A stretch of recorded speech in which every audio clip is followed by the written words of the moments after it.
भगवते वासुदेवाय अज्ञानतिमिरान्धस्य ज्ञानाञ्जनशलाकया चक्षुरुन्मीलितं येन तस्मै श्रीगुरवे नमः। श्रीचैतन्यमनोभीष्टं स्थापितं येन भूतले स्वयं रूपः कदा मह्यं ददाति स्वपदान्तिकं। वन्देऽहं श्रीगुरो श्रीयुतापदकमलं श्रीगुरून् वैष्णवांश्च श्रीरूपं साग्रजातं साग्र रघुनाथानितं तं सजीवं साद्वैतं सावधूषपादां ललिता श्रीविशाखानितां च। हे कृष्ण करुणा सिन्धु दीनबन्धु जगत्पते गोपेश गोपिका कान्त राधा कान्त नमोस्तुते। तप्त कांचन गौरांगी राधे वृंदावनेश्वरी वृषभानुसुते देवी प्रणमामि हरिप्रिये।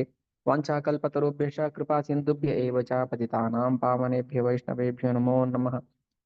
नमो विष्णुपादाय कृष्णप्रेष्ठाय भूतले श्रीमते भक्तिवेदान्त स्वामिनीति नामिने। नमस्ते सरस्वते देवे गौरवाणी प्रचारिणे निर्विशेष शून्यवादी पाश्चात्य देशधारिणे।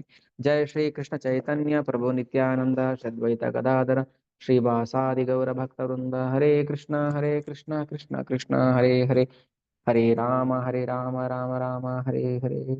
नारायणं नमस्कृत्य नरं चैव नरोत्तमं देवीं सरस्वतीं व्यासं ततो जयमुदीरयेत्। नष्टप्रायेषु भद्रेषु नित्यं भागवत सेवया भगवती तमश्लोके भक्तिर्भवति नैष्टिकी। नमो विष्णुपादाय कृष्णप्रेष्ठाय पुत्र श्रीमते भक्ति स्वामी। ಹರೇ ಕೃಷ್ಣ. ಭಾಗವತ ತತ್ವಸಾರ ಸ್ಕಂದ 2 ಅಧ್ಯಾಯ 6 ಪುರುಷ ಸೂಕ್ತದ ದೃಢೀಕರಣ. ಪರೀಕ್ಷಿತ್ ಮಹಾರಾಜನಿಗೆ ಇನ್ನು 7 ದಿನಗಳ ಕಾಲಾವಧಿ ಇದೆ ಮೃತ್ಯುಗೆ. ಪರೀಕ್ಷಿತ್ ಮಹಾರಾಜ ತುಂಬಾ ಶ್ರದ್ಧೆಯಿಂದ ಭಕ್ತಿಯಿಂದ ಭಗವಂತನ ಸೃಷ್ಟಿ ಕಾರ್ಯವನ್ನ ಪ್ರಶ್ನೆ ಮಾಡ್ತಾ ಇದ್ದಾನೆ ಶುಕಮುನಿಗಳ ಬಳಿ. ಶುಕಮುನಿಗಳು ಮಾನವ ಕುಲದ ಅಂತಿಮ ಒಳಿತಿಗಾಗಿ ಸುಖಮಾತ್ಯ ಅಂತಿಮ ಶ್ರೇಯಸ್ಸಿಗಾಗಿ ಮನುಷ್ಯ ಏನ್ ಮಾಡ್ಲೇಬೇಕು, ಅಂತಿಮ ಶ್ರೇಯಸ್ಸು ಹೇಳ್ತಾ ಇರೋದು, ಕೊನೆಯ ಶ್ರೇಯಸ್ಸು, ಅದಕ್ಕಿಂತ ಮೇಲೆ ಇನ್ಯಾವುದೂ ಇಲ್ಲ. ಒಬ್ಬ ಮನುಷ್ಯನಿಗೆ ಅಂತಿಮ ಶ್ರೇಯಸ್ಸಿಗೋಸ್ಕರ ಅವನು ಏನ್ ಮಾಡ್ಲೇಬೇಕೋ ಅದನ್ನ ಪರೀಕ್ಷಿತ್ ಮಹಾರಾಜರಿಗೆ ಉಪದೇಶ ಮಾಡ್ತಿದ್ದಾರೆ. ಯಾವುದನ್ನ ಶ್ರವಣ ಮಾಡೋದ್ರಿಂದ, ಯಾವುದನ್ನ ಭಜನೆ ಮಾಡೋದ್ರಿಂದ, ಯಾವುದನ್ನ ಸ್ಮರಣೆ ಮಾಡೋದ್ರಿಂದ, ಯಾವುದು ಕರ್ತವ್ಯ, ಯಾವುದನ್ನ ಜಪ ಮಾಡೋದ್ರಿಂದ ಮನುಷ್ಯ ತನ್ನ ಜೀವನದ ಅಂತಿಮ ಗುರಿಯನ್ನ ಮುಟ್ತಾನೆ. ಅದೇ ಶ್ರೀಮದ್ ಭಾಗವತಂ. ನಿರಂತರ ಶ್ರೀಮದ್ ಭಾಗವತಂ ಕೀ ಜೈ. ಜಗದ್ಗುರು ಶ್ರೀಲ ಪ್ರಭುಪಾದ ಕೀ ಜೈ.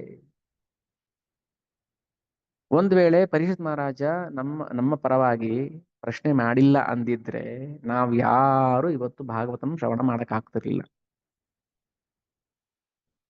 ಅದಕ್ಕೆ ಅನಂತ ಕೋಟಿ ವೈಷ್ಣವ ಕಿ ಜೈ. ಯಾಕೆ ಭಕ್ತರಿಗೂ ಕೂಡ ವೈಷ್ಣವರಿಗೆ ನಾವು ಕೃತಜ್ಞರಾಗಬೇಕು. ಅವರಿಲ್ಲ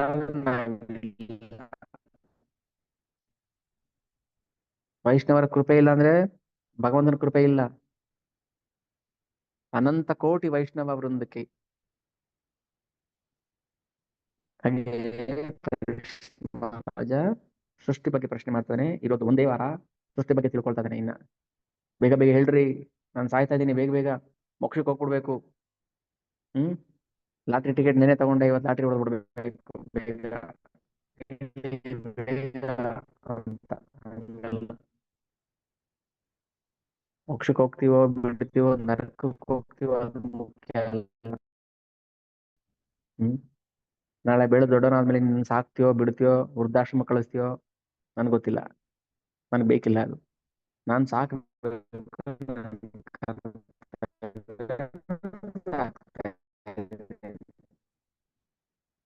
ಕರ್ತವ್ಯ ದೃಷ್ಟಿಯಿಂದ ಮಾಡಿ ಹೇಗಿರ್ತೀನಿ ನೋಡಿ. ಸ್ವಾರ್ಥ ದರ್ಶನ ಮಾಡಿದ್ರೆ ಆಸೆ ಬರುತ್ತೆ. ಹೇಳಿದ್ರೆ ಇದೆಲ್ಲ ಬೇಕಾಗಿಲ್ಲ, ನಾನು ಹೋಗ್ಬಿಡ್ತೀನಿ, ನಾನು ಮೋಕ್ಷಕ್ಕೆ ಇಲ್ಲ, ಅವ್ನು ನಮಗೋಸ್ಕರ ಪ್ರಶ್ನೆ ಕೇಳ್ತಾರೆ. ಆಗ ಶುಕಮುನಿಗಳು ವರ್ಣನೆ ಮಾಡ್ತಾ ಮಾಡ್ತಾ ಮಾಡ್ತಾ ಸೃಷ್ಟಿ ಕಾರ್ಯಕ್ಕೆ ಬಂದ್ರು. ಅಲ್ಲಿ ಬ್ರಹ್ಮ ಮತ್ತು ನಾರದರ ನಡುವೆ ಸಂವಾದ ಏನಾಗುತ್ತೆ ಅದನ್ನ ಪರೀಕ್ಷಿತ್ ಮಹಾರಾಜನಿಗೆ ಹೇಳ್ತಾ ಇದ್ದಾರೆ. ನಾರದ ಮುನಿ ಏನು ಗೊತ್ತಿಲ್ಲದೆ ಇರೋ ತರ ಬ್ರಹ್ಮದೇವರ ಹತ್ರ ಬಂದು, ನೀನೇ ಜಗತ್ತಿನ ಸೃಷ್ಟಿಕರ್ತ, ನೀನೇ ಸರ್ವಜ್ಞ ಸಕಲೇಶ್ವರ ಎಲ್ಲ ಹೇಳಿ ನನಗೆ ಇದ್ರ ಬಗ್ಗೆ ಸ್ವಲ್ಪ ವಿವರಣೆ ಕೊಡಿ, ನಮಗೆ ಆಶ್ಚರ್ಯ ಆಗ್ತಾ ಇದೆ ಅಂತ ಹೇಳ್ತಾರೆ. ಅದಕ್ಕೆ ಬ್ರಹ್ಮದೇವರು ಇಷ್ಟೆಲ್ಲ ಹೇಳಿ ಭಗವಂತನ 3 ಪುರುಷಾವತಾರಗಳು. ಅದರಲ್ಲಿ ಕಾರಣಾಣವ ಅಂದ್ರೆ ಕಾರಣದ ಶಾಯಿ ಮಹಾವಿಷ್ಣು. ಆ ಮಹಾವಿಷ್ಣುವಿನ ವಿಸ್ತರಣೆ ಹೇಗಾಗ್ತದೆ, ಮಹಾವಿಷ್ಣು ಹೇಗೆ ಭೌತಿಕ ಬ್ರಹ್ಮಾಂಡಗಳನ್ನ ಸೃಷ್ಟಿ ಮಾಡ್ತಾನೆ, ಅದಕ್ಕೆ ಮುಂಚೆ ಕಾಲ ಗುಣ ಕರ್ಮಗಳನ್ನ ಸೃಷ್ಟಿ ಮಾಡ್ತಾನೆ, ಹೇಗೆ ತನ್ನನ್ನು ತಾನು ವಿಸ್ತರಣೆಗೊಳ್ತಾನೆ, ಹೇಗೆ ಈ ಭೌತಿಕ ಜಗತ್ತನ್ನು ಸೃಷ್ಟಿ ಮಾಡ್ತಾನೆ, ಅದೆಲ್ಲ ಹೇಳ್ತಾ ಇದ್ದಾರೆ. ಇವಾಗ ಹೇಳ್ತಾರೆ ಬ್ರಹ್ಮದೇವರು ನಾರದ ಮುನಿಗಳಿಗೆ, ನಾನು ಮಹಾಪುರುಷನಾದ ಕೃಷ್ಣ ದೇವೋತ್ತಮ ಪರಮಪುರುಷ, ವಿಷ್ಣು ದೇವೋತ್ತಮ ಪುರುಷ, ಮಹಾಪುರುಷ ಅಲ್ಲ. ಅದಕ್ಕೆ ಎಲ್ಲೆಲ್ಲಿ ಮಹಾವಿಷ್ಣು ಬರುತ್ತೆ ಅಲ್ಲಿ ಮಹಾಪುರುಷ ಅಂತ ಹೇಳ್ತಾರೆ, ಎಲ್ಲೆಲ್ಲಿ ಕೃಷ್ಣ ಬರ್ತಾರೆ ದೇವೋತ್ತಮ ಪರಮಪುರುಷ ಅಂತ ಹೇಳ್ತಾರೆ. ಯಾಕಂದ್ರೆ ಭಗವಾನ್ ಶ್ರೀಕೃಷ್ಣ ಎಲ್ಲ ವಿಷ್ಣು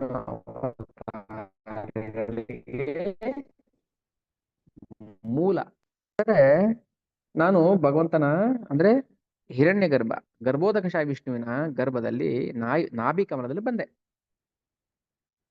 ಅವಾಗ ನನ್ನ ಹತ್ರ ಏನು ಇರ್ಲಿಲ್ಲ ಯಜ್ಞ ಮಾಡಕ್ಕೆ. ಏನಿತ್ತು, ಇನ್ನು ಆಗ್ತಾನೆ ಬ್ರಹ್ಮದೇವರು ಸೃಷ್ಟಿಯಾಗಿದ್ದಾರೆ, ಇನ್ನು ಭೌತಿಕ ಜಗತ್ತಿನಲ್ಲಿ ಇರುವಂತಹ ಅಭಿವ್ಯಕ್ತಿ ಆಗಿರ್ಲಿಲ್ಲ ಇನ್ನು. ಅದಕ್ಕೆ ಬ್ರಹ್ಮ ಮೊದಲು ಹುಟ್ಟಿದ ಜೀವಿ, ಮಹಾವಿಷ್ಣು ರೂಪ ಎಕ್ಸ್ಪಾನ್ಷನ್. ಎಷ್ಟು ಸಿಂಪಲ್ ಆಗಿದೆ ಇದು. ಬ್ರಹ್ಮದೇವರು ಹೇಳ್ತಾ ಇದ್ದಾರೆ, ನಾವು ಓದಿಲ್ಲ ಭಾಗವತಂ, ಅದಕ್ಕೆ ನಾವು ತಪ್ಪು ಸಂದೇಶಗಳನ್ನ ಕೇಳ್ಕೊಂಡು ಬಂದ್ಬಿಟ್ವಿ. ಓಕೆ ಆಯ್ತು, ಕೇಳಿದ್ ತಪ್ಪು ಅಂತ ಗೊತ್ತಾಗ್ತಾ ಇದೆಯಾ ಈಗ? ಗೊತ್ತಾದ್ಮೇಲೆ ಅದು ಬಿಡಕ್ ಪ್ರಯತ್ನ ಮಾಡ್ತಾ ಇದೀವ? ಇಲ್ಲ. ಅಷ್ಟರ ಮಟ್ಟಿಗೆ ನಮ್ಮ ತಲೆ ಒಳಗೆ ವಿಷದ ಬೀಜ ತುಂಬಿಟ್ಟಿದ್ದಾರೆ. ಒಂದ್ಸಲ ತಲೆ ಒಳಗೆ ವಿಷದ ಬೀಜ ಹೋಯ್ತು ಅಂದ್ರೆ ಅದು ತೆಗೆಯೋದು ತುಂಬಾ ಕಷ್ಟ ಇದೆ. ಅದಕ್ಕೆ ಹೊಡಿಬೇಕು, ಡೈನಮೈಟ್ ಇಟ್ಟು ಅದನ್ನ ತೆಗಿಬೇಕು, ಇಲ್ಲಾಂದ್ರೆ ಹೊರಗೆ ಬರೋದಿಲ್ಲ. ಅದು ಅದೇ ಡೊಂಕಾಗ್ಬಿಡುತ್ತೆ. ಎಷ್ಟೇ ಭಾಗವತಂ ಕೇಳಿ, ಎಷ್ಟೇ ಪ್ರಚಂಡ ಪ್ರಖರ ಪ್ರವಚನ ಕೇಳಿ, ಮತ್ತೆ ಅಲ್ಲೋ ತಕ್ಷಣ ಡೊಂಕಾಗ್ಬಿಡುತ್ತೆ. ಕೃಷ್ಣ ದೇವೋತ್ತಮ ಪರಮ ಪುರುಷ ಅಂತ ಈ ಕ್ಷಣ ಒಪ್ಕೊಂಡ್ರೆ ಭಗವಂತ ನಮ್ಮೆಲ್ಲ ಪಾಪ ನಾಶ ಮಾಡ್ತಾನೆ. ಆದ್ರೆ ಒಪ್ಕೊಳಕ್ ಆಗೋದಿಲ್ಲ ಅಷ್ಟು ಸುಲಭವಾಗಿ. ಮನ್ಸು ಬಿಡ್ಬೇಕಲ್ಲ ಒಪ್ಕೊಳಕ್ಕೆ. ಒಪ್ಕೊಳ್ಳೋದು ಮನ್ಸೇ ತಾನೆ. ಸಿಂಪಲ್ ಆಗಿದೆ, ಒಪ್ಕೊಂಡ್ರೆ ಆಯ್ತು, ಬಟ್ ಒಪ್ಕೋಬೇಕಲ್ಲ. ಒಪ್ಕೊಳ್ಳೋಕೆ ಮನಸ್ಸು ಬಿಡೋದಿಲ್ಲ. ಅದಕ್ಕೆ ಮನಸ್ಸಿಗೆ ಚೆನ್ನಾಗಿ ತಟ್ಟಬೇಕು. ಏನ್ ಮಾಡ್ತಾನೆ, ಕುಲು ಮೇಲೆ ಹಾಕಿ ಚೆನ್ನಾಗಿ ಬಿಸಿ ಮಾಡಿ ತಟ್ತಾನೆ, ಠಪ ಠಪ ಠಪ ಅಂತ. ಹಂಗ್ ತಟ್ಟಿದ್ರೆ ಮಾತ್ರನೇ ಮನಸ್ಸು ಡೊಂಕಾಗಿರೋದು ನೆಟ್ಟಾಗತ್ತೆ, ಇಲ್ಲಾಂದ್ರೆ ಆಗೋದಿಲ್ಲ. ಅದು ಮನಸ್ಸೇ ನಮ್ಮ ಬಂಧನಕ್ಕೆ ಮೋಕ್ಷಕ್ಕೆ ಕಾರಣ. ಭಗವಂತ ಅಂತ ಒಪ್ಕೋಬೇಕು ಬೇಡ, ಮನಸ್ಸೇ ಕಾರಣ. ಮನ ಏವ ಮನುಷ್ಯಾಣಂ ಕಾರಣ ಬಂಧ ಮೋಕ್ಷಯೋ. ಅದಕ್ಕೆ ಮನಸ್ಸಿಗೆ ಸರಿಯಾಗಿ ಶಿಕ್ಷಣ ಕೊಡ್ಬೇಕು. ದೈಹಿಕ ಶಿಕ್ಷಣ ಕೊಟ್ಟಿದ್ದಾಯ್ತು. ನಾವು ಫಿಸಿಕಲ್ ಟ್ರೈನಿಂಗ್, ಯೋಗ ಮಾಡ್ತೀವಿ, ಧ್ಯಾನ ಮಾಡ್ತೀವಿ, ಎಲ್ಲ ಮಾಡ್ತೀವಿ. ಅದು ದೇಹಕ್ಕಾಯ್ತು. ದೇಹ ಅಲ್ವಲ್ಲ ನಾವು. ದೇಹ ಅದು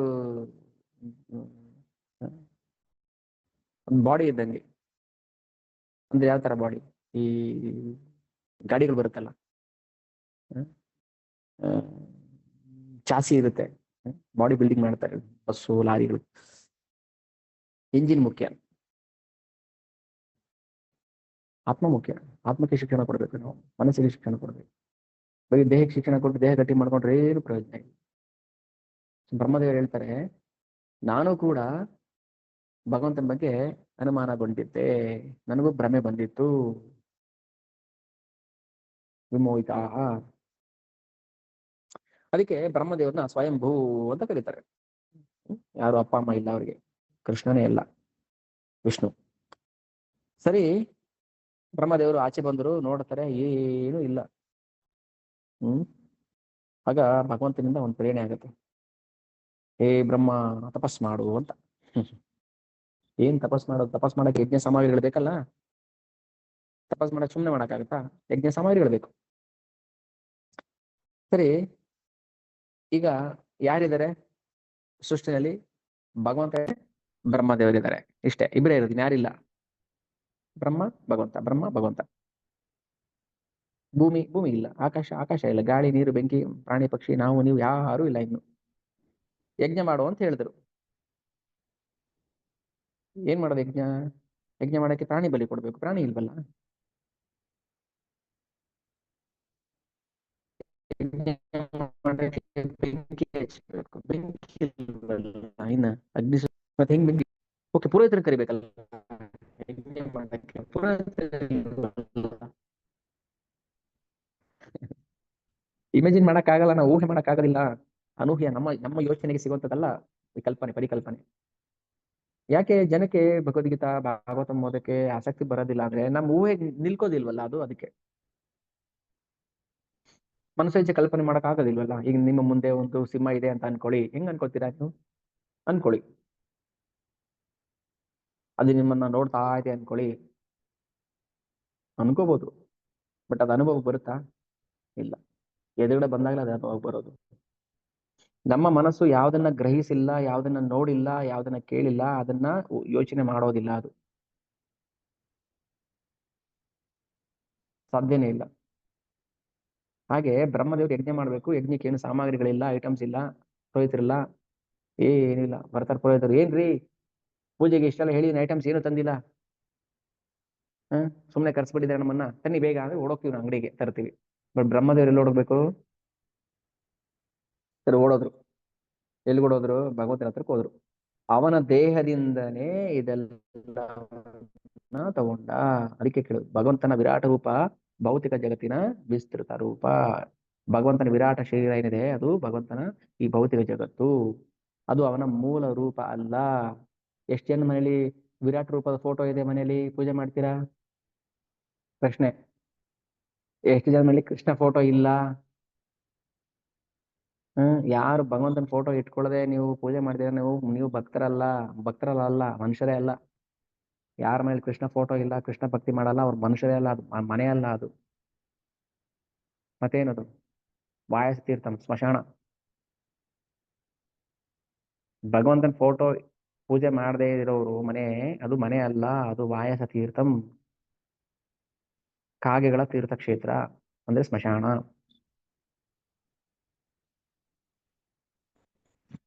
ಸರಿ, ಭಗವಂತನ ಇವತ್ತೇ ಓಡೋಕ್ ತಗೊಂಡ್ಬರ್ಬೇಕಲ್ಲ ಈಗ ರಾಧಾಕೃಷ್ಣ ಫೋಟೋ, ಅದು ಆರ್ಟಿಸ್ಟಿಕ್ ಆಗಿರಬಾರ್ದು. ಆರ್ಟಿಸ್ಟಿಕ್ ಇದ್ದಾರೆ, ಹೆಂಗ್ ಹೇಳ್ಬೇಕು, ಅದಕ್ಕೆ ಪೇಂಟಿಂಗ್ ಮಾಡಿರುತ್ತಲ್ವಾ, ರವಿವರ್ಮ ಪೇಂಟಿಂಗ್ ಅಲ್ಲ, ರವಿವರ್ಮ ಪೇಂಟಿಂಗ್ ಮಾಡಿರೋದಲ್ಲ ಅದು, ತಗೋಬರ್ಬಾರ್ದು ನಾವು. ಭಗವಂತನ ಶುದ್ಧ ಭಕ್ತರು ಕಂಡಿರ್ತಾರೆ ಭಗವಂತ ರೂಪ. ಮಾಯಾಪುರಲ್ಲಿ ಭಗವಂತನ ರಾಧಾ ಮಾಧವ ಫೋಟೋ, ಅಂದ್ರೆ ಸಾರಿ ಡಿಟಿಸ್ ಇದಾರಲ್ಲ, ಅಷ್ಟಸಖಿ ಚೈತನ್ಯ ಮಹಾಪ್ರಭುಗಳು, ಸುಮ್ಮನೆ ಇಷ್ಟ ಬಂದಂಗೆ ಕೆತ್ತಲಿಲ್ಲ ಅದನ್ನ.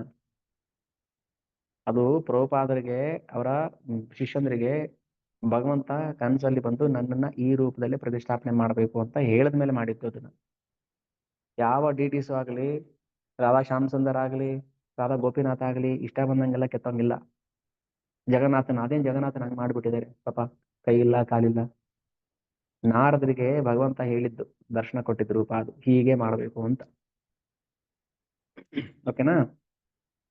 ಯಾರೋ ಫೋಟೋ ಪ್ರಿಂಟ್ ಹಾಕ್ಸ್ಕೊಂಡ್ ಬಂದ್ಬಿಟ್ರು, ಅದನ್ನ ಪೂಜೆ ಮಾಡ್ತೀವಿ, ಮಾಡಬಾರ್ದು, ಹಂಗ ಅದು ಒಪ್ಪೋದಿಲ್ಲ. ಹೌದು, ಅದು ಭಗವಂತನ ರೂಪನೇ. ಆದರೆ ಭಕ್ತರಿಗೆ ಭಗವಂತ ದರ್ಶನ ಕೊಟ್ಟಿರ್ತಾನೆ, ಕನ್ಸಲ್ಲೋ ಎಲ್ಲೋ ಹೇಗೋ, ಅದೇ ರೂಪದಲ್ಲೇ ಅವ್ರನ್ನ ವಿಗ್ರಹನ ಪ್ರತಿಷ್ಠಾಪನೆ ಮಾಡ್ಬೇಕು. ಅವಾಗ ಮಾತ್ರ ಭಗವಂತ ಅಲ್ಲಿ ಬಂದು ಕೂತ್ಕೊಳ್ತಾನೆ. ಓಕೆ, ಇವೆಲ್ಲ ಗಮನದಲ್ಲಿ ಇಟ್ಕೊಂಡು ನಾವು ಅದನ್ನ ಫಾಲೋ ಮಾಡಕ್ಕೆ ಪ್ರಯತ್ನ ಮಾಡ್ಬೇಕು. ಓಕೆ, ಆಗ್ಬೋದಾ? ಸೊ ಈಗೇನಾಯ್ತು, ಯಜ್ಞಕ್ಕೆ ಬಲಿ ಕೊಡ್ಬೇಕು, ಬಲಿ ಕೊಡಕ್ಕೆ ಏನಿಲ್ಲ, ಐಟಮ್ಸ್ ಇಲ್ಲ, ಏನಿಲ್ಲ. ಬ್ರಹ್ಮದೇವ್ರು ಹೋದ್ರು, ಭಗವಂತನ ದೇಹದಿಂದನೇ ಎಲ್ಲ ತಗೊಂಡ್ ಬಂದ್ರು, ಮಾಡಿದ್ರು. ಆಮೇಲೆ ಯಜ್ಞಕ್ಕೆ ಏನ್ ಬೇಕು ಹೇಳ್ತಾರೆ ಅವ್ರೆ. ಕುಶ ಬೇಕು, ಸವರ್ಣ ಬೇಕು, ಆ, ವನಸ್ ಪಶು ಬೇಕು, ಆಮೇಲೆ ಹ್ಮ್ ಪಾತ್ರೆ ಬೇಕು, ಧಾನ್ಯ ಬೇಕು, ತುಪ್ಪ ಬೇಕು, ಜೇನುತುಪ್ಪ, ಚಿನ್ನ, ಮುಳ್ಳು ಎಲ್ಲ ಬೇಕು. ಋಗ್ವೇದ ಬೇಕು, ಯಜುರ್ವೇದ ಬೇಕು, ಮಂತ್ರ ಹೇಳಕ್ಕೆ ವೇದಗಳು ಬೇಡವಾ? ವೇದಗಳು ಎಲ್ಲಿದ್ದಾವೆ ಇನ್ನು? ಬ್ರಹ್ಮದೇವರು ವೇದಗಳನ್ನ ಸೃಷ್ಟಿ ಮಾಡ್ತಾರೆ ಅಂತ ಹೇಳ್ತಾರೆ. ಬ್ರಹ್ಮದೇವರು ಇನ್ನು ಸೃಷ್ಟಿ ಆಗಿದ್ದಾರೆ. ವೇದಗಳು ಎಲ್ಲಿಂದ ಬರುತ್ತೆ? ಮತ್ತೆ ಈಗ ವೇದ ಮಂತ್ರ ಎಲ್ಲಿಂದ ಬರ್ಬೇಕು ನಮ್ಗೆ? ಈಗ ಹರೇ ಕೃಷ್ಣ ಮಹಾಮಂತ್ರ ವೇದದ ಮಂತ್ರ ಅದು. ಅದು ಇಸ್ಕಾನ್ ಅವ್ರ ಮಂತ್ರ ಅಥವಾ ಪ್ರಭುಪಾದರ ಮಂತ್ರ ಅಲ್ಲ. ನೀವು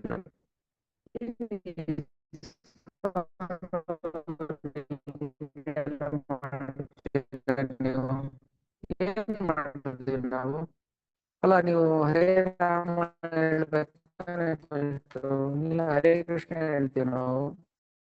ನಿಮ್ಗೆ ಇಷ್ಟ ಬಂದಂಗೆ ಮಾಡ್ತೀರಲ್ಲ, ಯಾರು ಹೇಳಿದ್ದು?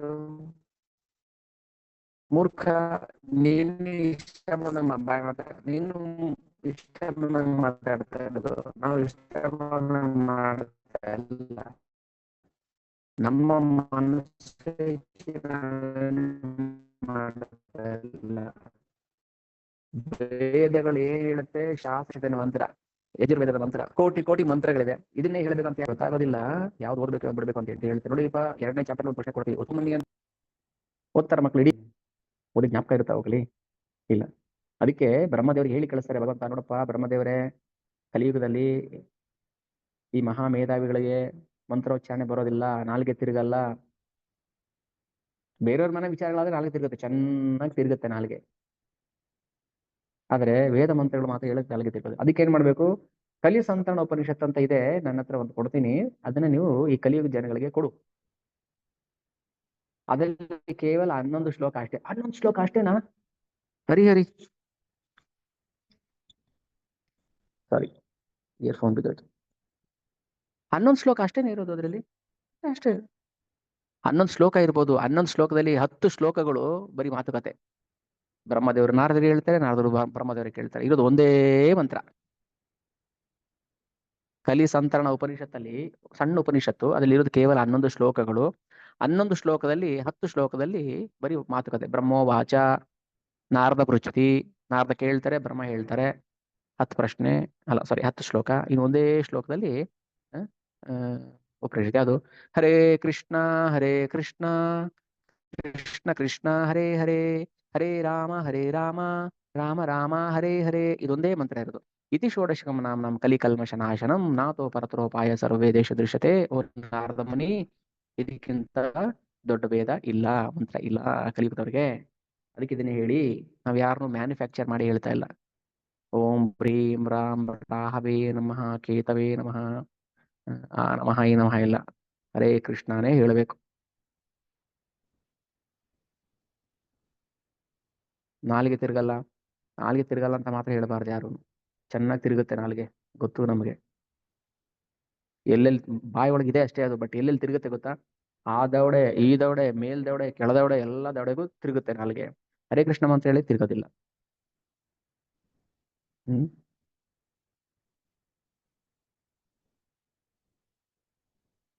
ತಿರುಗುತ್ತಾ?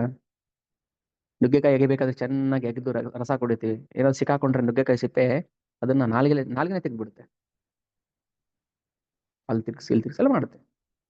ಹರೇ ಕೃಷ್ಣ ಮಾತಾಡಕ್ಕೆ ಸ್ವಾಮಿ ನಮ್ಗೆ ನಾಲ್ಗೆ ತಿರ್ಗಲ್ಲ.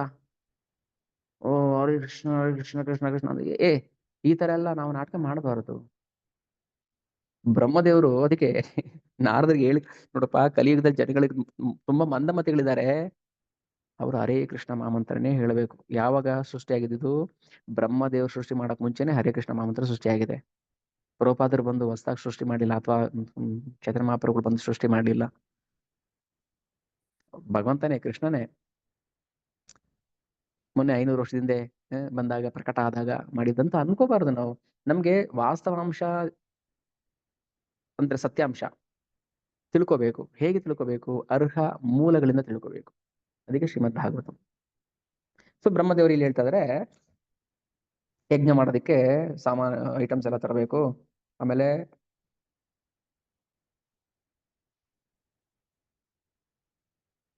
ಶಾಸ್ತ್ರಾನುಸಾರ ಅಂತ ಹೇಳ್ತಾರೆ. ಶಾಸ್ತ್ರಾನುಸಾರ ಹ್ಮ್ ಹ್ಮ್ ಹೇಳ್ತಾರೆ. ದೇವತಾನುಕ್ರಮ ಕಲ್ಪ ಸಂಕಲ್ಪ ಅಸ್ತ್ರಂತ್ರಮೇವ ಚ, ಸಂಕಲ್ಪ ತಂತ್ರಮೇವ ಚ. ಹೀಗೆ ನಾನು ಭಗವಂತನ ಶರೀರದಿಂದ ಯಜ್ಞಕ್ಕೆ ಏನ್ ಬೇಕೋ ಅದನ್ನ ವ್ಯವಸ್ಥೆ ಮಾಡ್ಕೊಂಡೆ. ಕ್ರಮೇಣ ಅದನ್ನ ಭಗವಂತನಿಗೆ ಅರ್ಪಣೆ ಮಾಡಿದೆ. ಯಾಕೆ ಭಗವಂತನಿಗೆ ಅರ್ಪಣೆ ಮಾಡಿದೆ? ಭಗವಂತನಿಂದನೇ ಯಜ್ಞ ಸಾಮಗ್ರಿ ತಗೊಂಡು ಅವನಿಗೋಸ್ಕರನೇ ಮಾಡಿ ಅವನ್ನ ತೃಪ್ತಿ ಪಡಿಸೋಕ್ಕೋಸ್ಕರ ಮತ್ತೆ ಅವರಿಗೆ ಅರ್ಪಣೆ ಮಾಡ್ತಾರೆ. ಹೌದು, ಹಾಗೆ ಮಾಡ್ಬೇಕು ನಾವು. ನಮ್ಗೆ ಏನೆಲ್ಲ ಸಿಕ್ಕಿದೆ ಅದು ಭಗವಂತನಿಂದಾನೇ ಸಿಕ್ಕಿರೋದು, ಮತ್ತೆ ಭಗವಂತನಿಗೆ ಕೊಡ್ಬೇಕು ಅದನ್ನು. ಇದೆ ತತ್ವ. ಅದೇ ದಾಸರು ಹೇಳೋದು, ಕೆರೆಯ ನೀರನ್ನು ಕೆರೆಗೆ ಚೆಲ್ಲಿ, ಕೆರೆ ನೀರು ತಗೊಳ್ಳಿ ಕೆರೆ ಚೆಲ್ಲಿ, ಮತ್ತೇನ್ ಮಾಡಿ ವರ ತಗೊಳ್ಳಿ, ವರವ ಪಡೆದವರಂತೆ ಕಾಣಿರೋ. ಆಯ್ತಾ? ಆಮೇಲೆ ಈಗ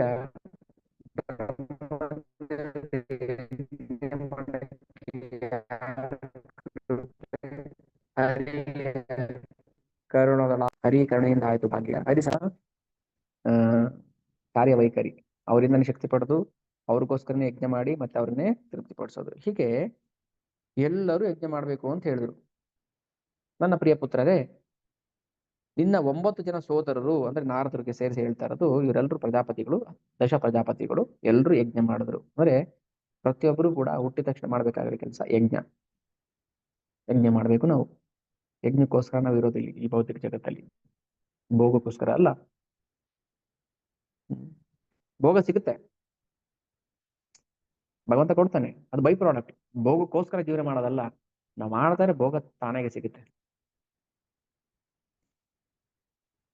ಹ್ಮ್. ಅದಕ್ಕೆ ಸೃಜಾಮಿ ತನ್ನಿಯುಕ್ತೋಹಂ ಹರೋ ಹರತಿ ತದ್ವಶಃ. ಬ್ರಹ್ಮದೇವರು ಹೇಳ್ತಾರೆ, ಸೃಜಾಮಿ ಸೃಷ್ಟಿ ಮಾಡ್ತೀನಿ. ಏನ್ನ? ತನ್ನಿಯುಕ್ತೋಹಂ, ನಿನ್ನಿಂದ ಅಂದ್ರೆ ಅವನಿಂದ, ಭಗವಂತನಿಂದ ನಿಯುಕ್ತನಾದಂತ ಆಫೀಸರ್. ಪ್ರತಿಯೊಬ್ಬರಿಗೂ ಒಂದೊಂದು ಕೆಲಸ ಕೊಡ್ತಾರೆ ಆಫೀಸರ್. ಇದು ಮಾಡಪ್ಪ, ನೀನು ಇದನ್ನ ಮಾಡಿ, ಈ ಡಿಪಾರ್ಟ್ಮೆಂಟ್, ನೀನು ಆ ಡಿಪಾರ್ಟ್ಮೆಂಟ್, ನೀನು ಈ ಖಾತೆ, ನೀನು ಆ ಖಾತೆ ಅಂತ. ಹಾಗೆ ನಿಯುಕ್ತೋ ಅಹಂ, ನಾನು ಅವನಿಂದ ನಿಯುಕ್ತನಾಗಿ ನಾನು ಅದನ್ನ ಮಾಡ್ತೀನಿ, ಸೃಷ್ಟಿಯನ್ನ ಮಾಡ್ತೀನಿ. ಆಮೇಲೆ ಏನ್ ಮಾಡ್ತಾರೆ? ಶಿವನ ರೂಪದಲ್ಲಿ ಭಗವಂತ ಬಂದು ಅದನ್ನ ನಾಶ ಮಾಡ್ತಾನೆ. ಆದ್ರೆ ದೇವೋತ್ತಮ ಪರಮಪುರುಷ ಈ 3 ಶಕ್ತಿಗಳ ಬಲಿಷ್ಠ ನಿಯಂತ್ರಕನಾಗಿದ್ದಾನೆ. ವಿಷ್ಣು, ಬ್ರಹ್ಮ, ವಿಷ್ಣು, ಮಹೇಶ್ವರ, ಶಿವ, ಈ 3 ಶಕ್ತಿಗಳಿಗೆ ನಿಯಂತ್ರಕನಾಗಿದ್ದಾನೆ ಭಗವಂತ. ಅದಕ್ಕೆ ಭಗವಂತನ್ ಮಾತ್ರ, ಕೃಷ್ಣನ್ ಮಾತ್ರ ಭಗವಂತ ಅಂತ ಕರಿಬೇಕು. ಬಟ್ ಕೆಲವು ಸಂದರ್ಭದಲ್ಲಿ ಭಗವಂತ ಅಂತ ಬ್ರಹ್ಮರನ್ನು ಕರೀತಾರೆ, ಶಿವನು ಕರೀತಾರೆ. ಯಾಕೆ ಅಂದ್ರೆ ಭಗವಂತನಿಂದ ಯಾರು ಶಕ್ತಿ ಪಡೆದು ಸೃಷ್ಟಿ ಕಾರ್ಯ ಮಾಡ್ತಿದ್ದಾರೆ, ಅಥವಾ ಭಗವಂತನಿಂದ ಶಕ್ತಿ ಪಡೆದು ಯಾರು ಈಗ ದ್ವಾದಶ ಮಹಾಜನರಿದ್ದಾರಲ್ಲ, ಸಂಪೂರ್ಣವಾಗಿ ಭಗವಂತ ಅವರಿಗೆ ಅಥಾರಿಟಿ ಕೊಟ್ಬಿಟ್ಟಿದ್ದಾರೆ. ಅಂದ್ರೆ ನೀವು ಧರ್ಮದ ಅಧಿಕೃತ ಪ್ರಚಾರಕರು ಅಂತವ್ರನ್ನ ಭಗವಾನ್ ಅಂತ ಕರಿಬಹುದು. ಭಗವಂತ ಸಂಪೂರ್ಣ ಶಕ್ತಿ ಕೊಟ್ಬಿಟ್ಟಿದ್ದಾನೆ ಅವರಿಗೆ, ಭಗವಂತನ ಸಮಾನ ಅಂತ ಅಷ್ಟೇ. ಹೀಗೆ ಹ್ಮ್ ಬ್ರಹ್ಮದೇವರು ಹೇಳ್ತಾ ಇದ್ರೆ, ನಾನು ಈ ತರ ಸೃಷ್ಟಿ ಮಾಡಿದೆ. ಈ ಭೌತಿಕ ಜಗತ್ತು ಏಕಪಾದ ವಿಭೂತಿ, ತ್ರಿಪಾದ ವಿಭೂತಿ, ಏಕಪಾದ ವಿಭೂತಿ ಅಂತ ಕರೀತಾರೆ. ಏನು ಹಾಗಂದ್ರೆ ಆಧ್ಯಾತ್ಮಿಕ ಜಗತ್ತು ತ್ರಿಪಾದ ವಿಭೂತಿ, 3/4, ಮುಕ್ಕಾಲು ಭಾಗ. ಏಕಪಾದ ವಿಭೂತಿ, ಏಕಪಾದ ಅಂದ್ರೆ 1/4, ಕಾಲ್ ಭಾಗ. ಭೌತಿಕ ಜಗತ್ತು ಆಧ್ಯಾತ್ಮಿಕ ಜಗತ್ತಿನ ಕಾಲ್ ಭಾಗ ಇದೆ. ಹಂಗ್ ನೋಡ್ಕೊಂಡ್ರೆ ಬದ್ಧ ಜೀವಿಗಳಿಗಿಂತ ಮುಕ್ತ ಜೀವಿಗಳೇ ಜಾಸ್ತಿ ತಾನೆ, 3/4, ಮುಕ್ಕಾಲ್ ಭಾಗ. ಭಗವಂತನ ಇಡೀ ಸೃಷ್ಟಿಯಲ್ಲಿ ಮುಕ್ಕಾಲ್ ಭಾಗ ಗಳು ಲೆಕ್ಕ ಹಾಕಕ್ಕಾಗೋದಿಲ್ಲ ನಮ್ಮ ಕೈಯಲ್ಲಿ. ಎಷ್ಟೋ ಬ್ರಹ್ಮಾಂಡಗಳು, ಎಷ್ಟೋ ವಿಶ್ವಗಳು, ಎಷ್ಟೆಷ್ಟೋ ಗ್ರಹ ತಾರೆಗಳು ಇದಾವೆ. ಅದು ಒಂದು ಭಾಗ ಅಷ್ಟೇ, ಕಾಲ್ ಭಾಗ. ಅದಕ್ಕೆ 3ರಷ್ಟು, ಮುಕ್ಕಾಲ್ ಭಾಗ ಭೌತಿಕ ಜಗತ್ತಿದೆ. ಮತ್ತೆ ಎಷ್ಟು ಜನ ವೈಷ್ಣು, ಅನಂತ ಕೋಟಿ ವೈಷ್ಣವ. ಅಖಿಲಾಂಡ ಕೋಟಿ ಬ್ರಹ್ಮಾಂಡ ನಾಯಕ ಶ್ರೀ ಶ್ರೀ ಶ್ರೀ. ನೋಡ್ದಾಗೆಲ್ಲ ಬೇಜಾರ, ದೊಡ್ಡದಾಗ ಬೋರ್ಡ್ ಹಾಕ್ಸ್ಬಿಟ್ಟಿದ್ರು. ಅಖಿಲಾಂಡ ಕೋಟಿ ಬ್ರಹ್ಮಾಂಡ ಅದು ಅದು ಫ್ರೀ, ಅದು ಯಾರು ಬೇಕಾದ್ರೂ ಯೂಸ್ ಮಾಡ್ಕೋಬಹುದು ಟೈಟಲ್, ನೀವು ಬೇಕಾದ್ರೆ ಹಾಕೋಬಹುದು.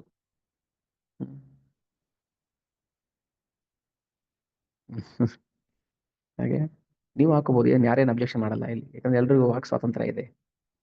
ಹ್ಮ್. ಅಖಿಲಾಂಡ ಕೋಟಿ ಬ್ರಹ್ಮಾಂಡ ನಾಯಕ ಶ್ರೀ ಶ್ರೀ ಜಯಂತ್ ಪ್ರಭು ಅಂತ ಹಾಕೋಬಹುದು ಬೇಕಾದ್ರೆ. ಹಾಕ್ಸ್ಕೊಳ್ಳಿ ಪ್ರಭು.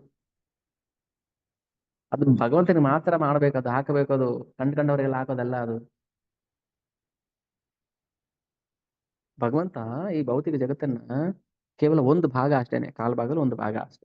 ಇನ್ನು ಮುಕ್ಕಾಲು ಭಾಗ ಆಧ್ಯಾತ್ಮಿಕ ಜಗತ್ತನ್ನು ಸೃಷ್ಟಿ ಮಾಡಿ ಪ್ರಕಟಗೊಳಿಸ್ತಾರೆ. ಇದೆಲ್ಲ ನಾವು ತಿಳ್ಕೊಂಡು ಹೋಗ್ತಾ ಇದ್ರೆ ಏನಾಗುತ್ತೆ, ಆ, ಒಂದು ಸಂಶಯಗಳೆಲ್ಲ ದೂರ ಆಗುತ್ತೆ, ಕ್ರಮೇಣ ದೂರ ಆಗ್ತಾ ಹೋಗ್ತಾ ಇರುತ್ತೆ. ಆ, ತಿಳ್ಕೊಳ್ತಾ ಭಗವಂತನ ಮೇಲೆ ಪ್ರೀತಿ ಬರುತ್ತೆ, ಓ ಇಷ್ಟೆಲ್ಲ ಮಾಡಿದಾನೆ ಅಂತ. ಈ ಬ್ರಹ್ಮದೇವ್ ಹೇಳ್ತಾರೆ, ಆ, ನೋಡಿ ಈ ಶ್ಲೋಕದ ಗಮನ ಇಟ್ಟು ಕೇಳಿಸ್ಕೊಳ್ಳಿ. ಸ್ಕಂದ 2 ಅಧ್ಯಾಯ 6 ಶ್ಲೋಕ 43 45ರಲ್ಲಿ ಬ್ರಹ್ಮದೇವರು ನಾರದರಿಗೆ ಹೇಳ್ತಾರೆ, ನಾನು ಅಂದ್ರೆ ಬ್ರಹ್ಮ ಸಾಕ್ಷಾತ್ ನಾನು ಶಿವ, ಶ್ರೀ ವಿಷ್ಣು, ದಕ್ಷ ಪ್ರಜಾಪತಿಗಳು, ಆಮೇಲೆ ಮಹಾಜನಕರು, ನೀವು ಅಂದ್ರೆ ಮತ್ತೆ ಕುಮಾರರು, ಸನತ್ ಕುಮಾರರು, ಇಂದ್ರ, ಚಂದ್ರರಂತಹ ಸ್ವರ್ಗಲೋಕದ ದೇವತೆಗಳು, ಭೂಲೋಕದ ಭೂಲೋಕದ ನಾಯಕರು ಅಂದ್ರೆ ರಾಜಕೀಯ ನಾಯಕರಲ್ಲ, ಭೂಲೋಕದ ನಾಯಕರು ಅಂದ್ರೆ ಈ ಭೂಮಿಯನ್ನ ನಿಯಂತ್ರಣ ಮಾಡಕ್ಕೆ ಇರ್ತಾರೆ, ಅಗ್ನಿ, ವಾಯು, ವರುಣ, ಇಂದ್ರ ಅದೆಲ್ಲ. ಓಕೆ. ಗಂಧರ್ವ ಲೋಕದ ನಾಯಕರು, ವಿದ್ಯಾಧರ ಲೋಕದ ನಾಯಕರು, ಚಾರಣ ಲೋಕದ ನಾಯಕರು, ಯಕ್ಷರಕ್ಷರು, ಉರಗ ನಾಯಕರು, ಮಹರ್ಷಿಗಳು, ಮಹಾದೈತ್ಯರು, ಮಹಾನಾಸ್ತಿಕರು, ಮಹಾ ಅಂತರಿಕ್ಷ ಯಾತ್ರಿಗಳು. ಅಂತರಿಕ್ಷ ಯಾತ್ರೆ ಅಂದ್ರೆ ಯೂರಿ ಗಗರಿನಲ್ಲ, ಆಕಾಶದಲ್ಲಿ ಓಡಾಡುವಂತ ಎಷ್ಟೋ ಜನ ಜೀವಿಗಳಿದ್ದಾರೆ, ನಮ್ ಕಣ್ಣು ಕಾಣಿಸಲ್ಲ ಅಷ್ಟೇ. ಅದಕ್ಕೆ ನಮ್ಮ ಮಹಾವಿಜ್ಞಾನಿಗಳು ಏನ್ ಮಾಡ್ತಾರೆ, ಚಂದ್ರಗ್ರಹಕ್ಕೆ ಹೋಗ್ಬಿಡ್ತಾರೆ, ಅಲ್ಲಿ ಏನು ಕಾಣಿಸಿಲ್ಲ ಅಂತ ಒಂದಷ್ಟು ಮಣ್ಣು ತಗೊಂಬರ್ತಾರೆ, ಅದು ತಗೊಂಬಂದು ಇಲ್ಲಿ ಬಾಯಿಗೆ ಹಾಕಬೇಕು. ಏನು ಕಾಣಿಸಿಲ್ವ ನಿಮ್ ಕಣ್ಣಿಗೆ? ಮತ್ತೆ ನೀವು ರಾಂಗ್ ಪ್ಲೇಸ್ಗೆ ಹೋಗಿದ್ದೀರಾ ಅಷ್ಟೇ.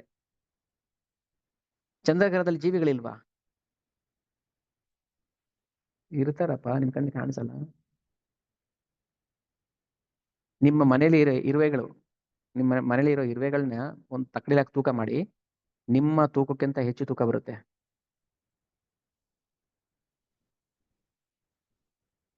ಹ್ಮ್. ಬರೀ ನಿಮ್ಮ ಮನೇಲಿ ಇರುವಂತ ಇರುವೆಗಳನ್ನೇ ಒಂದ್ ಕಡೆ, ಎಲ್ಲ ಬರೋ ಇರುವೆಗಳನ್ನೆಲ್ಲ ತಗೊಂಡ್ ಬಂದು ತಕ್ಕಡಿಗೆ ಹಾಕಿ, ನೀವು ಒಂದ್ ಕಡೆ ತಕ್ಕಡಿಲಿ ಕೂತ್ಕೊಳ್ಳಿ, ನಿಮ್ಗಿಂತ ಜಾಸ್ತಿ ತೂಕ ಬರುತ್ತೆ ಅದು.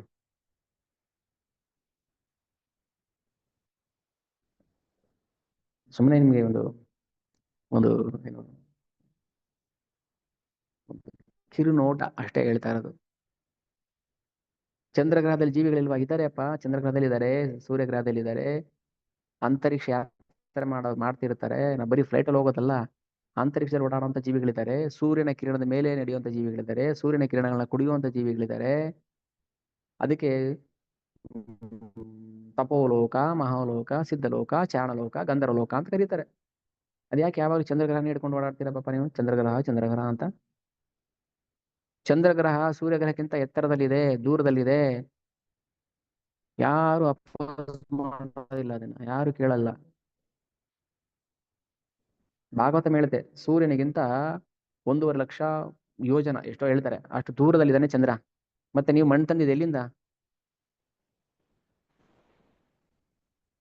ಊಹೆ ಮಾಡಕ್ ಆಗೋದಿಲ್ಲ ನಾವು. ಹ್ಮ್. ಎಲ್ಲ ಆ ಬುದ್ಧಿವಂತರು, ಶಾಸ್ತ್ರವನ್ನ ಬಲ್ಲವರು, ಅವ್ರು ಹೇಳೋದು ಒಂದೇ ಮಾತು, ಏನಂತ?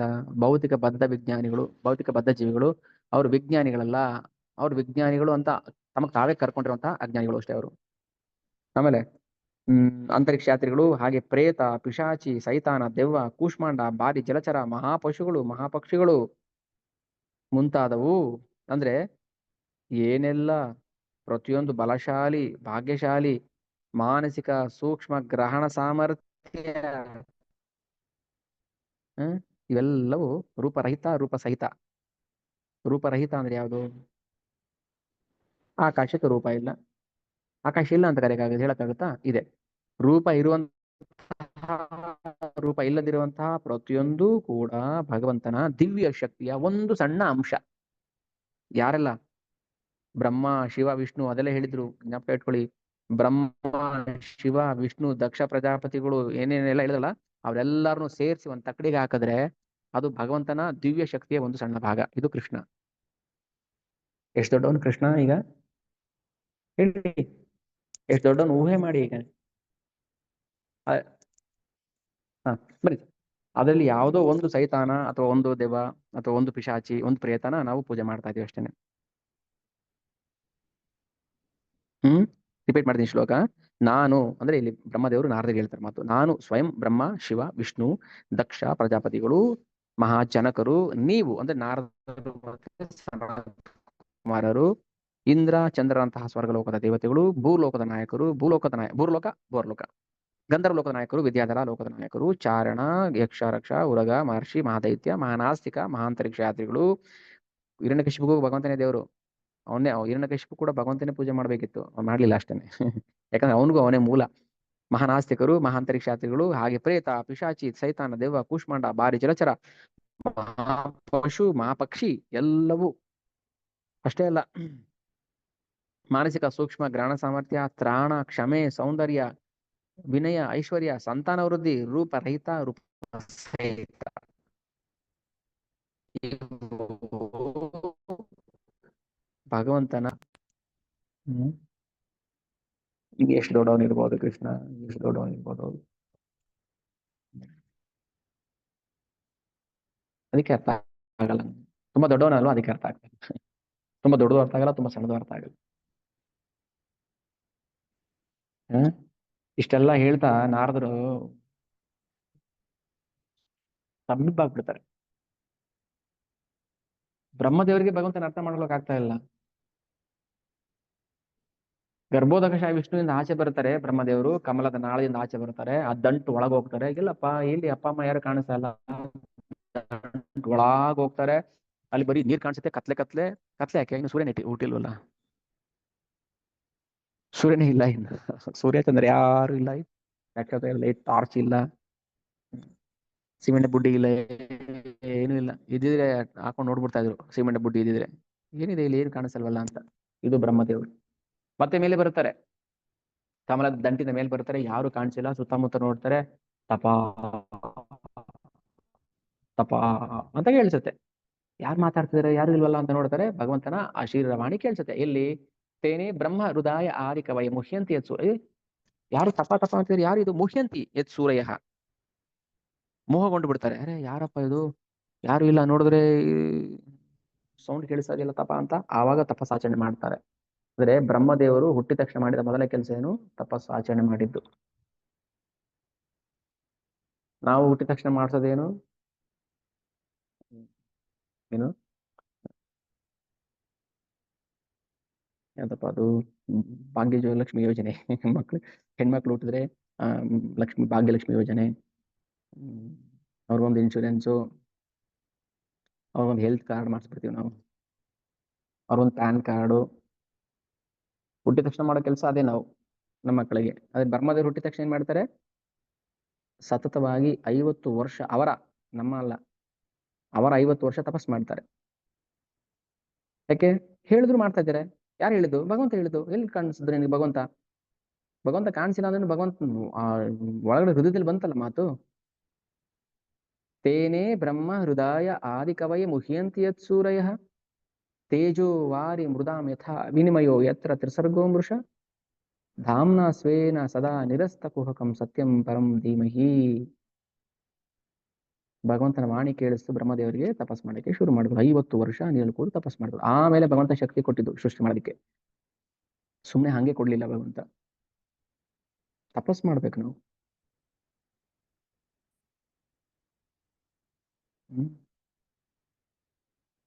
AC ರೂಮಲ್ಲಿ ಕೂತ್ಕೊಂಡು ಫೋನ್ ಕಾಲಲ್ಲಿ ಎಲ್ಲ ಕೆಲಸ ಮಾಡ್ತದಲ್ಲ. ನಾನು ಸಾಧನೆ ಮಾಡಿದೆ, ನಾನು ಹೈವೇ ಕಾಂಟ್ರಾಕ್ಟ್ ತಗೊಂಡೆ, ಹೈವೇ ಮಾಡಿದೆ, ದೇಶ ಉದ್ಧಾರ ಮಾಡಿದೆ ಅಂತ ಹೇಳ್ತಾರಲ್ಲ AC ರೂಮಲ್ಲಿ ಕೂತ್ಕೊಂಡು. ಟಾಯ್ಲೆಟ್ ಇನಾಗ್ರೇಟ್ ಮಾಡಕ್ ಬರ್ತಾರೆ. ಇಷ್ಟೇ ಅವರ ಯೋಗ್ಯತೆ.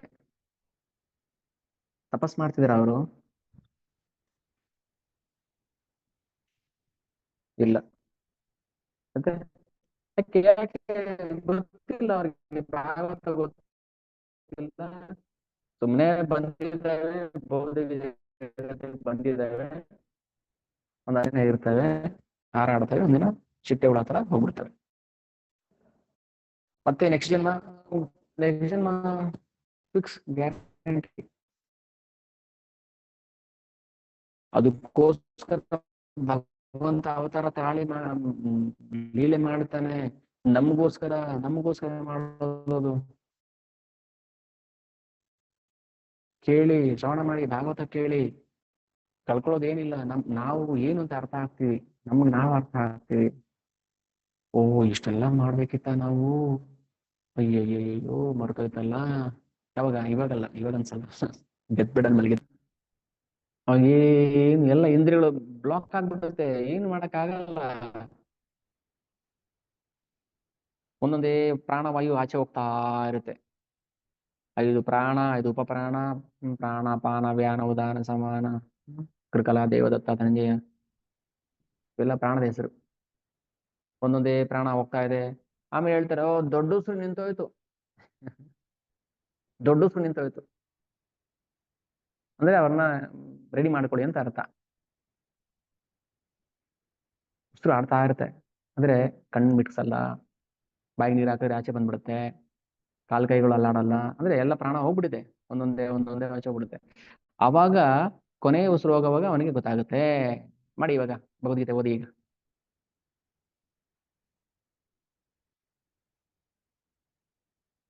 ಅವ್ನ್ ಗೊತ್ತಾಗುತ್ತೆ, ಅವ್ನು ಹೇಳಕ್ ಆಗಲ್ಲ ಅವಾಗ, ಅಷ್ಟೇನೆ. ನೋವಾಗ್ತಿರುತ್ತೆ, ಒಳಗಡೆ ಹಿಂಸೆ ಆಗ್ತಾ ಇರುತ್ತೆ, ಚುಚ್ತಾ ಇರುತ್ತೆ, ಆದ್ರೆ ಅವನು ಹೇಳ್ಕೊಳಕ್ ಆಗಲ್ಲ. ಯಾಕಂದ್ರೆ ಭಗವಂತ ತುಂಬಾ ಕಿಲಾಡಿ.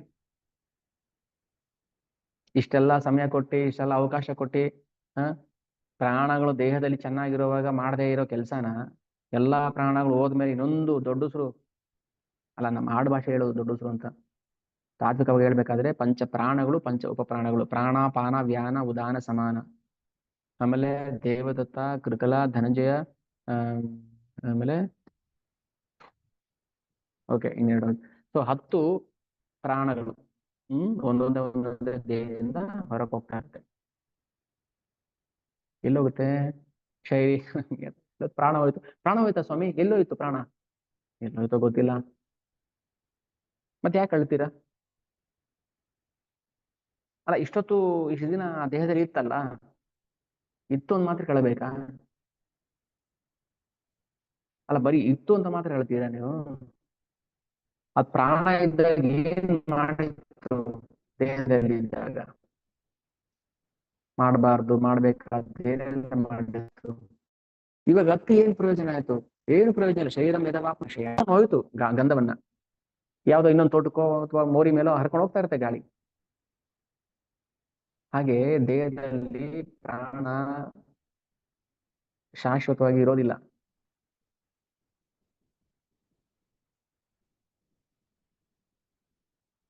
ನೆನಪಿಗೆ ಬರುತ್ತೆ ನಮಗೆಲ್ಲಾನು, ಸಾಯೋ ಟೈಮಲ್ಲಿ ಏನ್ ಮಾಡಿದೆ ನಾನು? ಒಂದ್ ನಯಾ ಪೈಸದ್ ಏನಾದ್ರು ಮಾಡದ್ನ ಭಗವಂತನಿಗೋಸ್ಕರ? ಒಂದ್ 4 ಜನಕ್ಕೆ ಏನಾದ್ರು ಭಗವಂತನ ಬಗ್ಗೆ ಹೇಳಿದ್ನ? ಒಂದ್ 4 ಜನಕ್ಕೆ ಏನಾದ್ರು ಪುಸ್ತಕ ಕೊಟ್ನ, ಓದಿ ತಗೊಳ್ಳಿ ಅಂತ?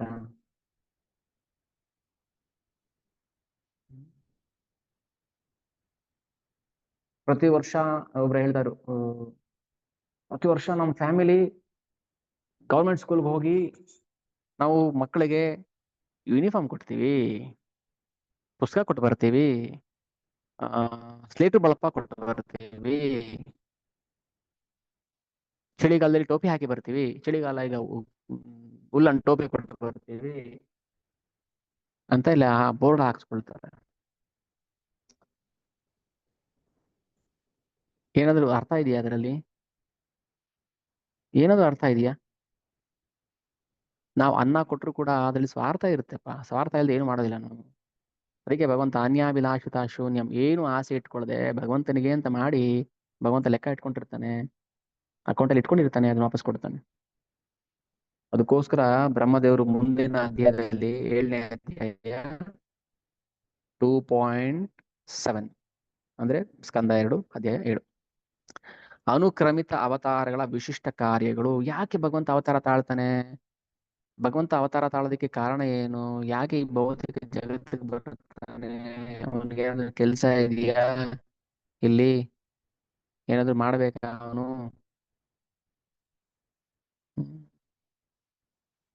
ನಮೇ ಪಾರ್ಚನ ನಾನವಾಪ್ತವ್ಯಂ ಅವಾಪ್ತವ್ಯಂ ವರ್ತ ಏವ ಚ ಕರ್ಮಣಿ.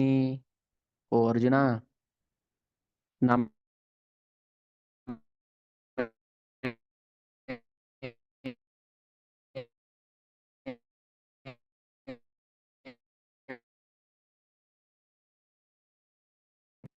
ಪಾರ್ಥ ಅಸ್ತಿ, ನನಗೆ ಇಲ್ಲ, ಏನಿಲ್ಲ? ಕರ್ತವ್ಯಂ, ಕರ್ತವ್ಯ ಇಲ್ಲ. ಎಲ್ಲಿ? ತ್ರಿಷು ಲೋಕೇಶು ಕಿಂಚನ, ಏನು ಕೆಲಸ ಇಲ್ಲ, ಜಾಬ್ಲೆಸ್, ಅನ್ಎಂಪ್ಲಾಯ್ಡ್. ಕೃಷ್ಣ ಹೇಳೋದು ಅರ್ಜುನ್ಗೆ, ನನಗೇನು ಕೆಲಸ ಇಲ್ಲಪ್ಪ. ನಾನವಾಪ್ತವ್ಯಂ, ನಾನವಾಪ್ತವ್ಯಂ, ಅವಾಪ್ತವ್ಯ ಪಡೆದುಕೊಳ್ಳದೇ ಇರುವುದು. ನಾನಿಲ್ಲಿ ಬಂದು ಏನೋ ಪಡ್ಕೋಬೇಕು, ಏನೋ ಗಳಿಸ್ಕೋಬೇಕು, ಹೆಸರು ಮಾಡಬೇಕು, ಅದೇನು ಇಲ್ಲ ಭಗವಂತನಿಗೆ. ಆದ್ರೂ ವರ್ತ ಏವ ಚ ಕರ್ಮಣಿ, ಆದ್ರೂ ಕೂಡ ಕೆಲಸ ಮಾಡ್ತೀನಿ. ನೀ ಮಾಡಿ ನೋಡೋಣ, ಸಂಬಳ ಇಲ್ಲ, ಹೆಸರು ಬರೋದಿಲ್ಲ, ನಿಮ್ಗೇನು ಬೆನಿಫಿಟ್ಸ್ ಕೊಡೋದಿಲ್ಲ, ಮಾಡ್ತೀರಾ ಕೆಲಸ? ಇಲ್ಲ, ಮಾಡಲ್ಲ, ನಾವು ಮಾಡೋದೇ ಇಲ್ಲ. ಸಂಬಳ ಕೊಡಲ್ಲ, ಕೆಲಸ ಮಾಡ್ತೀರಾ? ಮಾಡಲ್ಲ. ಭಗವಂತನ ಹತ್ರ ಮಾಡಲ್ಲ ನಾವು.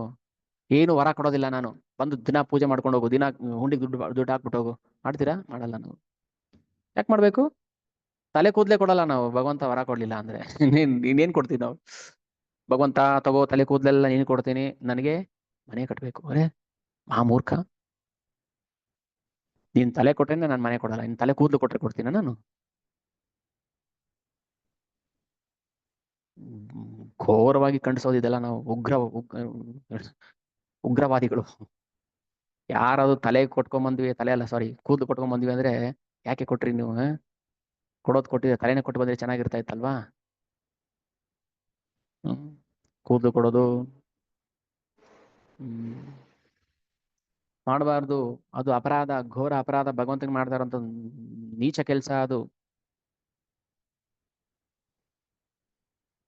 ಕೊಡಬೇಕು. ಯಾವ್ದಕ್ಕೆ ಕೊಡ್ಬೇಕು? ಮನುಸ್ಮೃತಿ ಹೇಳುತ್ತೆ, ತಲೆ ಕೂದಲು ಕೊಡ್ಬೇಕು ನಾವು. ಗೋದಾನ ಅಂತ, ಗೋ ಅಂದ್ರೆ ಸಂಸ್ಕೃತದಲ್ಲಿ ತಲೆ ಕೂದಲು ಅಂತಾನು ಅರ್ಥ ಇದೆ ಒಂದು. ಗೋದಾನ ಮಾಡ್ಬೇಕು. ಯಾರು ಮಾಡ್ಬೇಕು ಗೋದಾನ ಗೊತ್ತಾ? ಯಾರು 14 ವರ್ಷ ಬ್ರಹ್ಮಚರ್ಯ ಪಾಲನೆ ಮಾಡಿ ಶಿಕೆ ಕಟ್ಟಿರ್ತಾರೆ, ಗಂಟಾಗ್ಬಿಟ್ಟಿರುತ್ತೆ ತಲೆ ಕೂದಲು, ವಿದ್ಯಾಭ್ಯಾಸ ಮಾಡಿ ಮಾಡಿ, ಅಂತವ್ರು ಹೋಗಿ ವಿದ್ಯಾಭ್ಯಾಸ ಎಲ್ಲ ಸಂಪೂರ್ಣ ಆದ್ಮೇಲೆ ಬ್ರಹ್ಮಚರ್ಯದಿಂದ ಗೃಹಸ್ಥಕ್ಕೆ ಹೋಗ್ತಾನಲ್ಲ, ಅವಾಗ ಸ್ವಲ್ಪ ಸ್ಮಾರ್ಟ್ ಆಗಿ ಕಾಣಿಸ್ತೆ ಅಂತ ಟ್ರಿಮ್ ಮಾಡಿಸ್ಕೊಂಡ್ಬರೋರು. ಹ್ಮ್ ಅದು Tirupati Balaji hair cutting salon ಅಲ್ಲ ಅವನು. ಇಲ್ಲಿ ಬಂದು ಮತ್ತೆ ಏನ್ ಮಾಡ್ಬೇಕು ಭಗವಂತ? ನಮ್ ಕೂದಲು ತೊಗೊಳಕ ಬರ್ತಾನೆ ಭಗವಂತ ಇಲ್ಲಿ? ಅದು ರಿಪೋರ್ಟ್ ಕೊಡ್ತಾರೆ ತಿರುಪತಿ, ಇವತ್ತು 15 ಟನ್ ಕೂದಲು ಶೇಖರಣೆ ಆಗಿದೆ ತಿರುಪತಿಯಲ್ಲಿ, ಕೂದಲಿಂದಾನೇ ಇಷ್ಟು ಸಂಪಾದನೆ ಆಗ್ತಾ ಇದೆ. ದಂಡಿ ದಂಡಿ ಸಂಪಾದನೆ ಮಾಡ್ತಾನೆ ಗೋವಿಂದ ತಿರುಪತಿ ಬಾಲಾಜಿ. ಅದ್ರ ಅನುಗ್ರಹ ಮಾಡ್ತಾನೆ ಅನ್ಕೊಂಡಿದ್ದೀರಾ? ಯಾರ್ದು ಅನುಗ್ರಹ ಮಾಡ್ತಾನೆ ಅನ್ಕೊಂಡಿದ್ದೀರಾ? ತಿರುಪತಿಗೆ ತಲೆ ಕೊಟ್ಟ ಮೇಲೆ ನನಗೆ ಉದ್ಧಾರ ಆದೆ ಅಂತ? ಖಂಡಿತ ಇಲ್ಲ. ಇದೆಲ್ಲ ನಾವ್ ಹೇಳೋ ಮಾತುಗಳು ಒಂದೊಂದು ಅಲ್ಲಿ ಹೋದಾಗ ನೆನಪಿಗೆ ಬರ್ಬೇಕು. IPL ನೋಡ್ಬೇಕಾದ್ರೆ ನೆನಪಿಗೆ ಬರ್ಬೇಕು, ಏನಪ್ಪ ಹೇಳಿದ್ರು IPLಗೆ, ಯಾರು ಹರಾಜ್ ಹಾಕಿದವ್ರ ನೋಡ್ತಾ ಇದೀವಿ ನಾವು. ಪಿಕ್ಚರ್ಗೆ ಹೋದಾಗ ಅಯ್ಯೋ ಇವಳನ್ನ ಹರಾಜ್ ಹಾಕಿದಾರೆ ಅವ್ರ ಅಪ್ಪ ಅಮ್ಮ, ನಮ್ಮ ಮಗಳಿಗೆ ಬೇಕಾದ್ರೆ ನೀವು 2 ಕೋಟಿ ಕೊಡಿ ಪರವಾಗಿಲ್ಲ, ಹೇಗಾದ್ರೂ ನೀವು ಅವ್ರ ಹತ್ರ ಆಕ್ಟಿಂಗ್ ಮಾಡಿಸ್ಕೊಳ್ಳಿ. ಹರಾಜ್ ಹಾಕಿರ್ತಾರೆ ಅವ್ರ ಮಕ್ಳನ್ನ, ನಾವು ಹೋಗಿ ಬಾಯ್ ಬಿಟ್ಕೊಂಡು ನೋಡ್ಬೇಕು ಅವ್ರನ್ನ. ಇವೆಲ್ಲ ನಮ್ ಜಿಗುಪ್ಸೆ ಬಂದ್ಬಿಡ್ಬೇಕು ಜೀವನದಲ್ಲಿ. ಪಿಕ್ಚರ್ ನೋಡ್ಬೇಕು, ಕ್ರಿಕೆಟ್ ನೋಡ್ಬೇಕು, ತಲೆ ಕೂದಲು ಕೊಡ್ಬೇಕು ಅನ್ನುವಾಗ ಜಿಗುಪ್ಸೆ ಬರ್ಸ್ಬೇಕು ಅಂತ ನೀವೆಲ್ಲ ಹೇಳ್ತಾ ಇರೋದು. ಯಾರಿಗೆ ಹರ್ಟ್ ಆಗುತ್ತೆ, ಬೇಜಾರಾಗುತ್ತೆ, ನನಗದು ಅವಶ್ಯಕತೆ ಇಲ್ಲ. ಭಗವಂತನ ಮೇಲೆ ಪ್ರೀತಿ ಬರ್ಬೇಕು. ಇಷ್ಟೆಲ್ಲ ಮಾಡಿದಾನೆ ಭಗವಂತ, ನಾವು ಅದನ್ನ ಅರ್ಥ ಮಾಡ್ಕೊಳ್ಳದೆ ಹೇಳ್ತಾನಲ್ಲ ಇಲ್ಲಿ, ನಾನ ವಾಪ್ತವ್ಯಂ ಅವಾಪ್ತವ್ಯಂ. ಕೃಷ್ಣ, ನಾನೇನು ಪಡ್ಕೊಳ್ಳೋದಕ್ ಬಂದಿಲ್ಲ ಇಲ್ಲಿ, ನಿಮ್ ತಲೆ ಕೂದಲು ಪಡ್ಕೊಳ್ಳೋಕ್ ಬಂದಿಲ್ಲ ನಾನು ಅಂತ ಹೇಳ್ತಾನೆ ಕೃಷ್ಣ. ಅರ್ಥ ಅದೇನೆ, ನಾನ ವಾಪ್ತವ್ಯಂ ಅಂದ್ರೆ ನಾನು ಪಡೆದುಕೊಳ್ಳುವುದು ಏನು ಇಲ್ಲ ಇಲ್ಲಿ. ಅವಾಪ್ತವ್ಯಂ ವರ್ತ, ಆದ್ರೂ ಕೂಡ ನಾನು ಕರ್ಮ ಮಾಡ್ತೀನಿ, ಯಾಕಂದ್ರೆ ನನ್ನ ಭಕ್ತರಿಗೆ ಅನುಗ್ರಹ ಮಾಡಕ್ಕೋಸ್ಕರ ಬರ್ತೀನಿ ನಾನು ಅಂತ. ಬನ್ನಿ ವೀಕೆಂಡ್ ಅಲ್ಲಿ ರಜಾ ಇದೆ, ಹೋಗ್ ಬರೋಣ ಅಂತ ಹೋಗೋದಲ್ಲ. ಹೃದಯ ಫಸ್ಟ್ ನಾವು ಹೃದಯದಲ್ಲಿರುವಂತ ಸಂಶಯಗಳನ್ನ ಹೋಗ್ಲಾಡ್ಸ್ಕೋಬೇಕು. ಕೃಷ್ಣ ದೇವೋತ್ತಮ ಪರಮ ಪುರುಷ.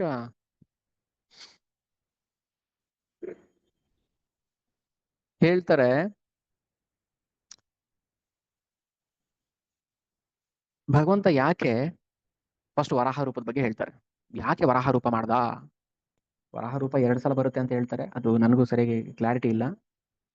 ಆದಿದೈತ್ಯ ವರಾಹ ಅಂತ ಹೇಳ್ತಾರೆ. ಓಕೆ, ಆದಿದೈತ್ಯ ಅಲ್ಲ ಸಾರಿ, ಆದಿದೈತ್ಯ ಹಿರಣ್ಯಾಕ್ಷ, ಅವನನ್ನ ಆದಿವರಾಹ, ಆದಿವರಾಹ ರೂಪದಲ್ಲಿ ಬಂದು ಭಗವಂತ ಹಿರಣ್ಯಾಕ್ಷನನ್ನ ಸಂಹಾರ ಮಾಡಿ ಅವನ ಭೂಮಿಯನ್ನು ಉದ್ಧಾರ ಮಾಡಕ್ಕೆ ಬರ್ತಾನೆ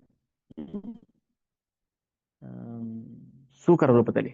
ಸರಿ, ಅದಾದ್ಮೇಲೆ ವರಾಹ ಆದ್ಮೇಲೆ ಮತ್ತೆ ಯಜ್ಞದ ರೂಪ. ಇದೆಲ್ಲ ಸಂಕ್ಷಿಪ್ತವಾಗಿ ಹೇಳ್ತಾ ಇದ್ದಾರೆ ಬ್ರಹ್ಮದೇವರು ನಾರದರಿಗೆ, ಅಂದ್ರೆ ಯಾವ್ಯಾವ ಅವತಾರದಲ್ಲಿ ಬಂದ ಭಗವಂತ ಅಂತ. ಆಮೇಲೆ ಪ್ರಜಾಪತಿ ಅಂದ್ರೆ ಪ್ರಜಾಪತಿ ಬ್ರಹ್ಮನ ಮಕ್ಕಳುಗಳು. ಓಕೆ, ಭಗವಂತನ ಮಗ ಬ್ರಹ್ಮ, ಬ್ರಹ್ಮನ ಮಕ್ಕಳು ಪ್ರಜಾಪತಿ. ಆ ಪ್ರಜಾಪತಿಗೆ ಮತ್ತೆ ತಾನೇ ಮಗನಾಗಿ ಬರ್ತಾನೆ ಭಗವಂತ. ಓಕೆ, ಅರ್ಥ ಆಗ್ತಿದೆಯಲ್ಲ? ಪ್ರಜಾಪತಿಗೆ ಪ್ರಜಾಪತಿ ಹೆಂಡತಿ ಆಕುತಿ ಗರ್ಭದಲ್ಲಿ ಭಗವಂತ ಯಜ್ಞ ರೂಪದಲ್ಲಿ ಬರ್ತಾನೆ. ಆಮೇಲೆ ಆ ಯಜ್ಞ ಇನ್ನೊಂದು ರೂಪದಲ್ಲಿ ಬರುತ್ತೆ ಅಂತ. ಆಮೇಲೆ ಅವನೇ ಇಂದ್ರನಾಗಿ ಬರ್ತಾನೆ. ಓಕೆ, ಇಂದ್ರನು ಕೂಡ ಭಗವಂತನೇ.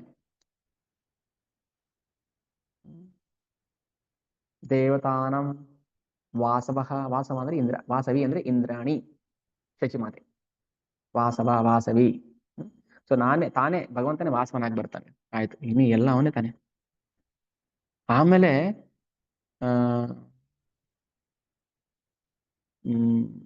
ಸ್ವಯಂಭುವ ಮಗನಾಗಿ ಅಲ್ಲ, ಸ್ವಯಂಭುವ ಮನುವನ ಮಗಳು ಯಾರು,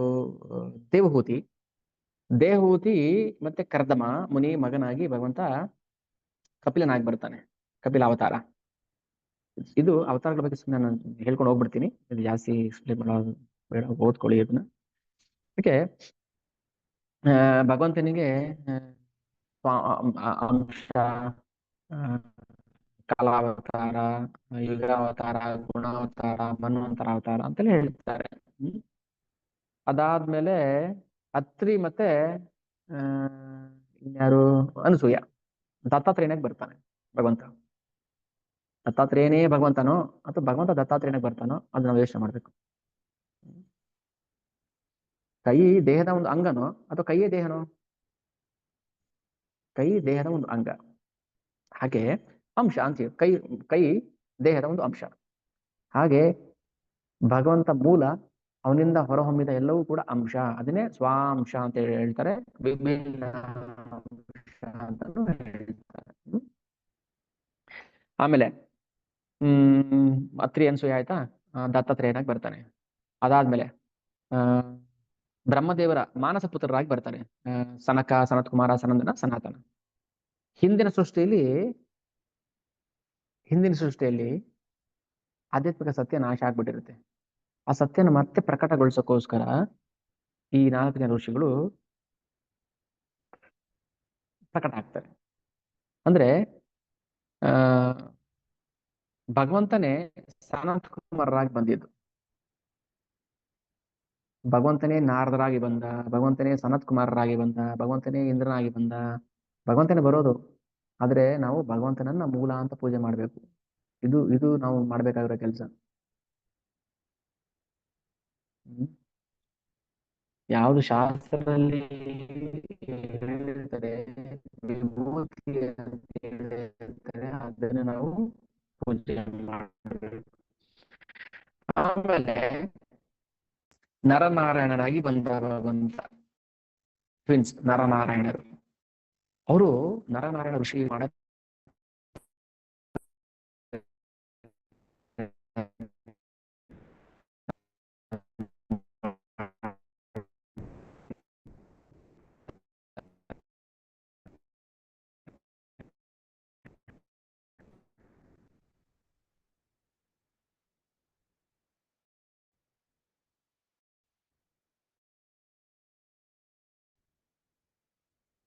ಈ ವಿಷ ಬಂದ ಮಾಡಕ್ ಹೋಗ್ತಾರೆ. ಆ ನರದೊರೆ ಊರ್ವಶಿನ ಸೃಷ್ಟಿ ಮಾಡಿ ಕಳಿಸಂತ ಮಾಡ್ತಾರೆ ಅವರು. ವಾಯ್ಸ್ ಹರೇ ಕೃಷ್ಣ. ಇಲ್ಲ ಪ್ರಭು, ನರನಾರಾಯಣ ಅಷ್ಟೇ ಕೇಳಿಸ್ತಾ, ಆಮೇಲೆ ಕೇಳಿಸಿಲ್ಲ. ಮತ್ತೆ ರಿಪೀಟ್ ಮಾಡ್ತೀನಿ. ಭಗವಂತ ನರನಾರಾಯಣ ಋಷಿಯಾಗಿ ಅವತಾರ ತಾಳಿ ಬರ್ತಾನೆ. ಯಾರು ನರನಾರಾಯಣ ಅಂದ್ರೆ ದಕ್ಷನ ಮಗಳು ಇರ್ತಾಳೆ. ದಕ್ಷನ ಮಗಳಿಗೆ ದಕ್ಷನ ಮಗಳ ಗರ್ಭದಲ್ಲಿ ಭಗವಂತ ಹುಟ್ಟು ಬರೋದು. ನೋಡಿ, ದಕ್ಷ ಪ್ರಜಾಪತಿ ಬ್ರಹ್ಮನ ಮಗ, ಬ್ರಹ್ಮ ಭಗವಂತನ ಮಗ, ಈ ದಕ್ಷನ ಮಗ ಮಗಳ ಹೊಟ್ಟೆಯಲ್ಲಿ ಭಗವಂತನೇ ಹುಟ್ಟಿ ಬರ್ತಾನೆ. ಅಂದ್ರೆ ಪ್ರತಿಯೊಬ್ಬರ ಗರ್ಭದಲ್ಲೂ ಬರೋದು ಭಗವಂತನೇ. ಹ್ಮ್ ಬೇರೆ ಬೇರೆ ಭಗವಂತ ವಿಶೇಷ ಕಾರ್ಯಕ್ಕೋಸ್ಕರ ತಾಳಿದ್ದೀವಿ ನಾವು. ಓಕೆನಾ? ಕೇಳಿಸೋದಿಲ್ಲ? ಆಮೇಲೆ ಆ ನರನಾಡ ವಿಷಯ ಆಯ್ತು.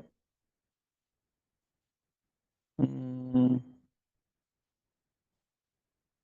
ಇನ್ಯಾರು? ಹಾ, ಸ್ವಯಂಭೂ ಮನುವಿನ ಮಗ. ಸ್ವಯಂಭೂ ಮನುವಿನ ಮಗ ಉತ್ತಾನಪಾದ.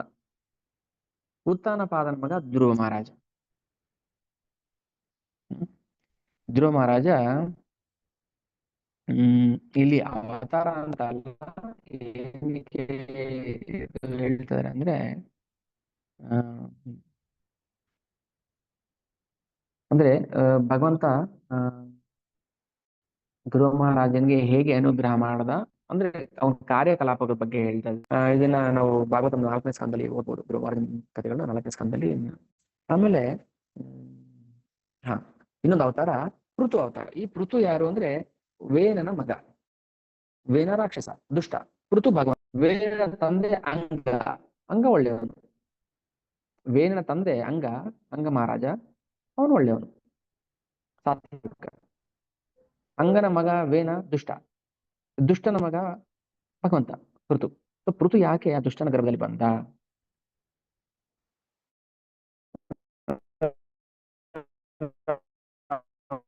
ಅವನ ಮಗನಾಗಿ ಯಾಕೆ ಬಂದ ಭಗವಂತ?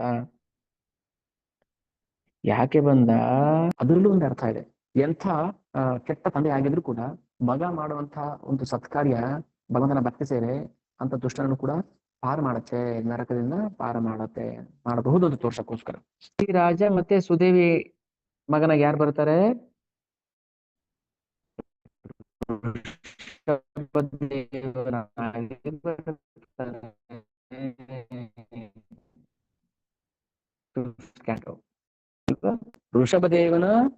ಋಷಭದೇವನ ಅವತಾರದಲ್ಲಿ ಭಗವಂತ ಬಂದು ಏನ್ ಮಾಡ್ತಾರೆ? ಸಾಕ್ಷಾತ್ಕಾರ, ಭಗವಂತನ ಬಗ್ಗೆ ತಿಳ್ಕೊಳ್ಬೇಕು, ಭಗವಂತನ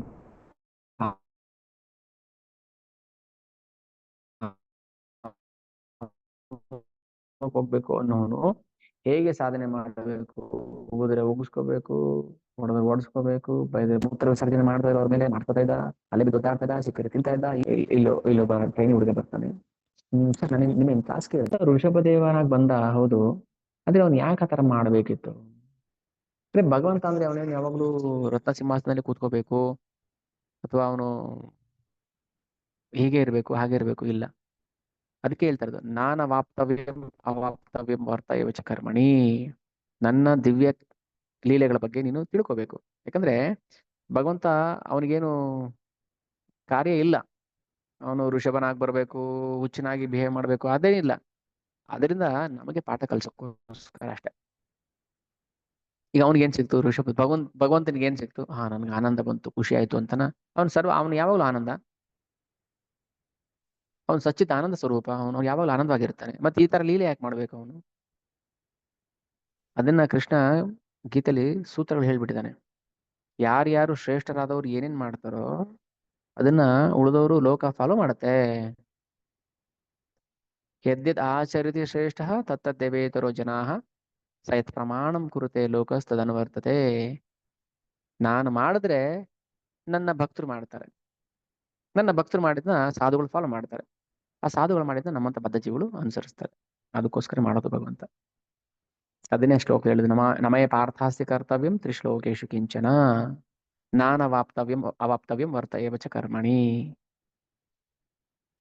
ಆಯ್ತಾ?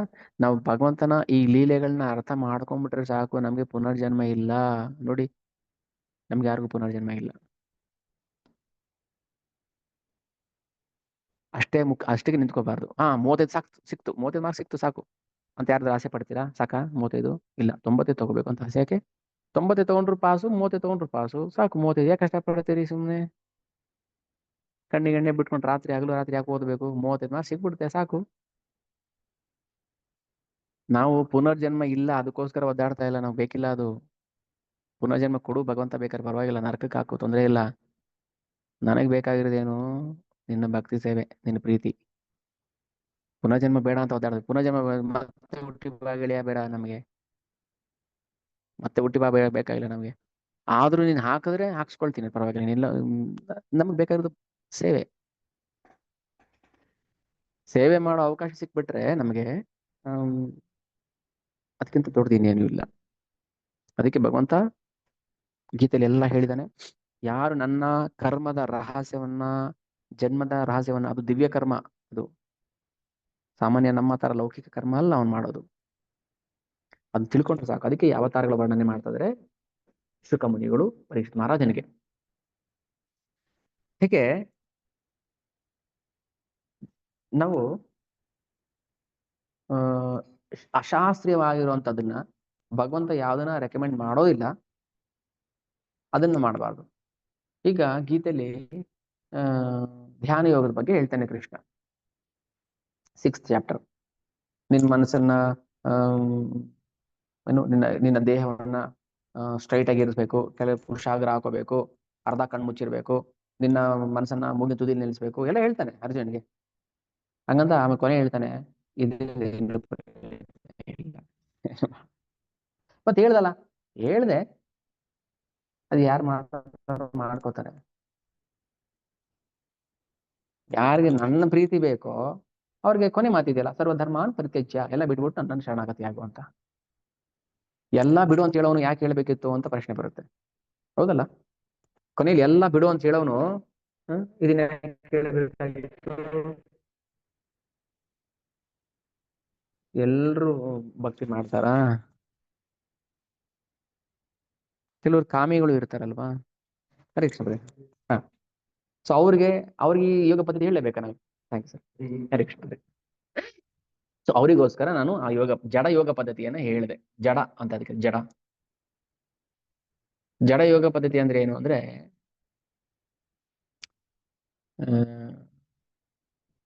ಅದರಿಂದ ಏನು ಪ್ರಯೋಜನ? ಭಕ್ತಿ ಬರೋದಿಲ್ಲ, ಕೃಷ್ಣ ಮೇಲೆ ಪ್ರೀತಿ ಬರಲ್ಲ, ಸುಮ್ಮನೆ ಮಾಡ್ತಾರೆ ಅಷ್ಟೇ. ಅಂದ್ರೆ ಈ ಭೌತಿಕ ವ್ಯಾಮೋಹದಿಂದ ಬಿಡುಗಡೆ ಆಗ್ಬೇಕು ಅನ್ನೋ ಒಂದು ಉದ್ದೇಶಕ್ಕೋಸ್ಕರ ಮಾಡ್ತಾರೆ. ಭೌತಿಕ ವ್ಯಾಮೋಹದಿಂದ ಬಿಡುಗಡೆ ಆಗೋದು ನಮ್ಮ ಮುಖ್ಯ ಉದ್ದೇಶ ಅಲ್ಲ.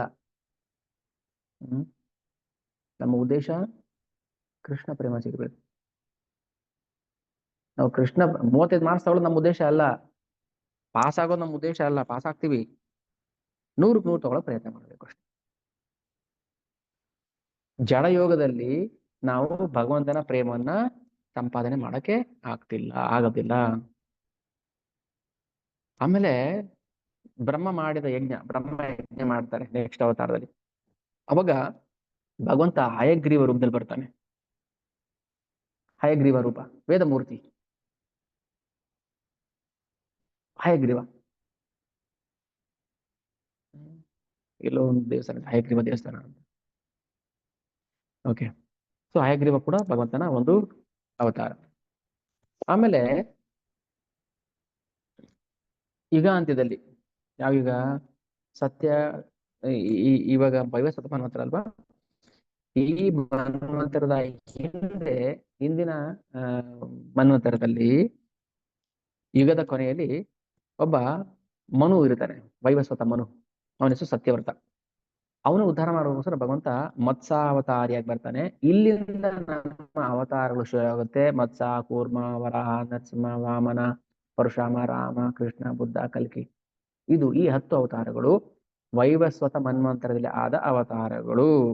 ಇದಕ್ಕಿಂತ ಹಿಂದೆ ಎಷ್ಟು ಮನ್ವಂತರದಲ್ಲಿ ಎಷ್ಟು ಅವತಾರ ಆಗಿದೆ ಅದನ್ನ ಭಾಗವತಂ ಚೆನ್ನಾಗಿ ಹೇಳುತ್ತೆ. 24 ಅವತಾರಗಳು.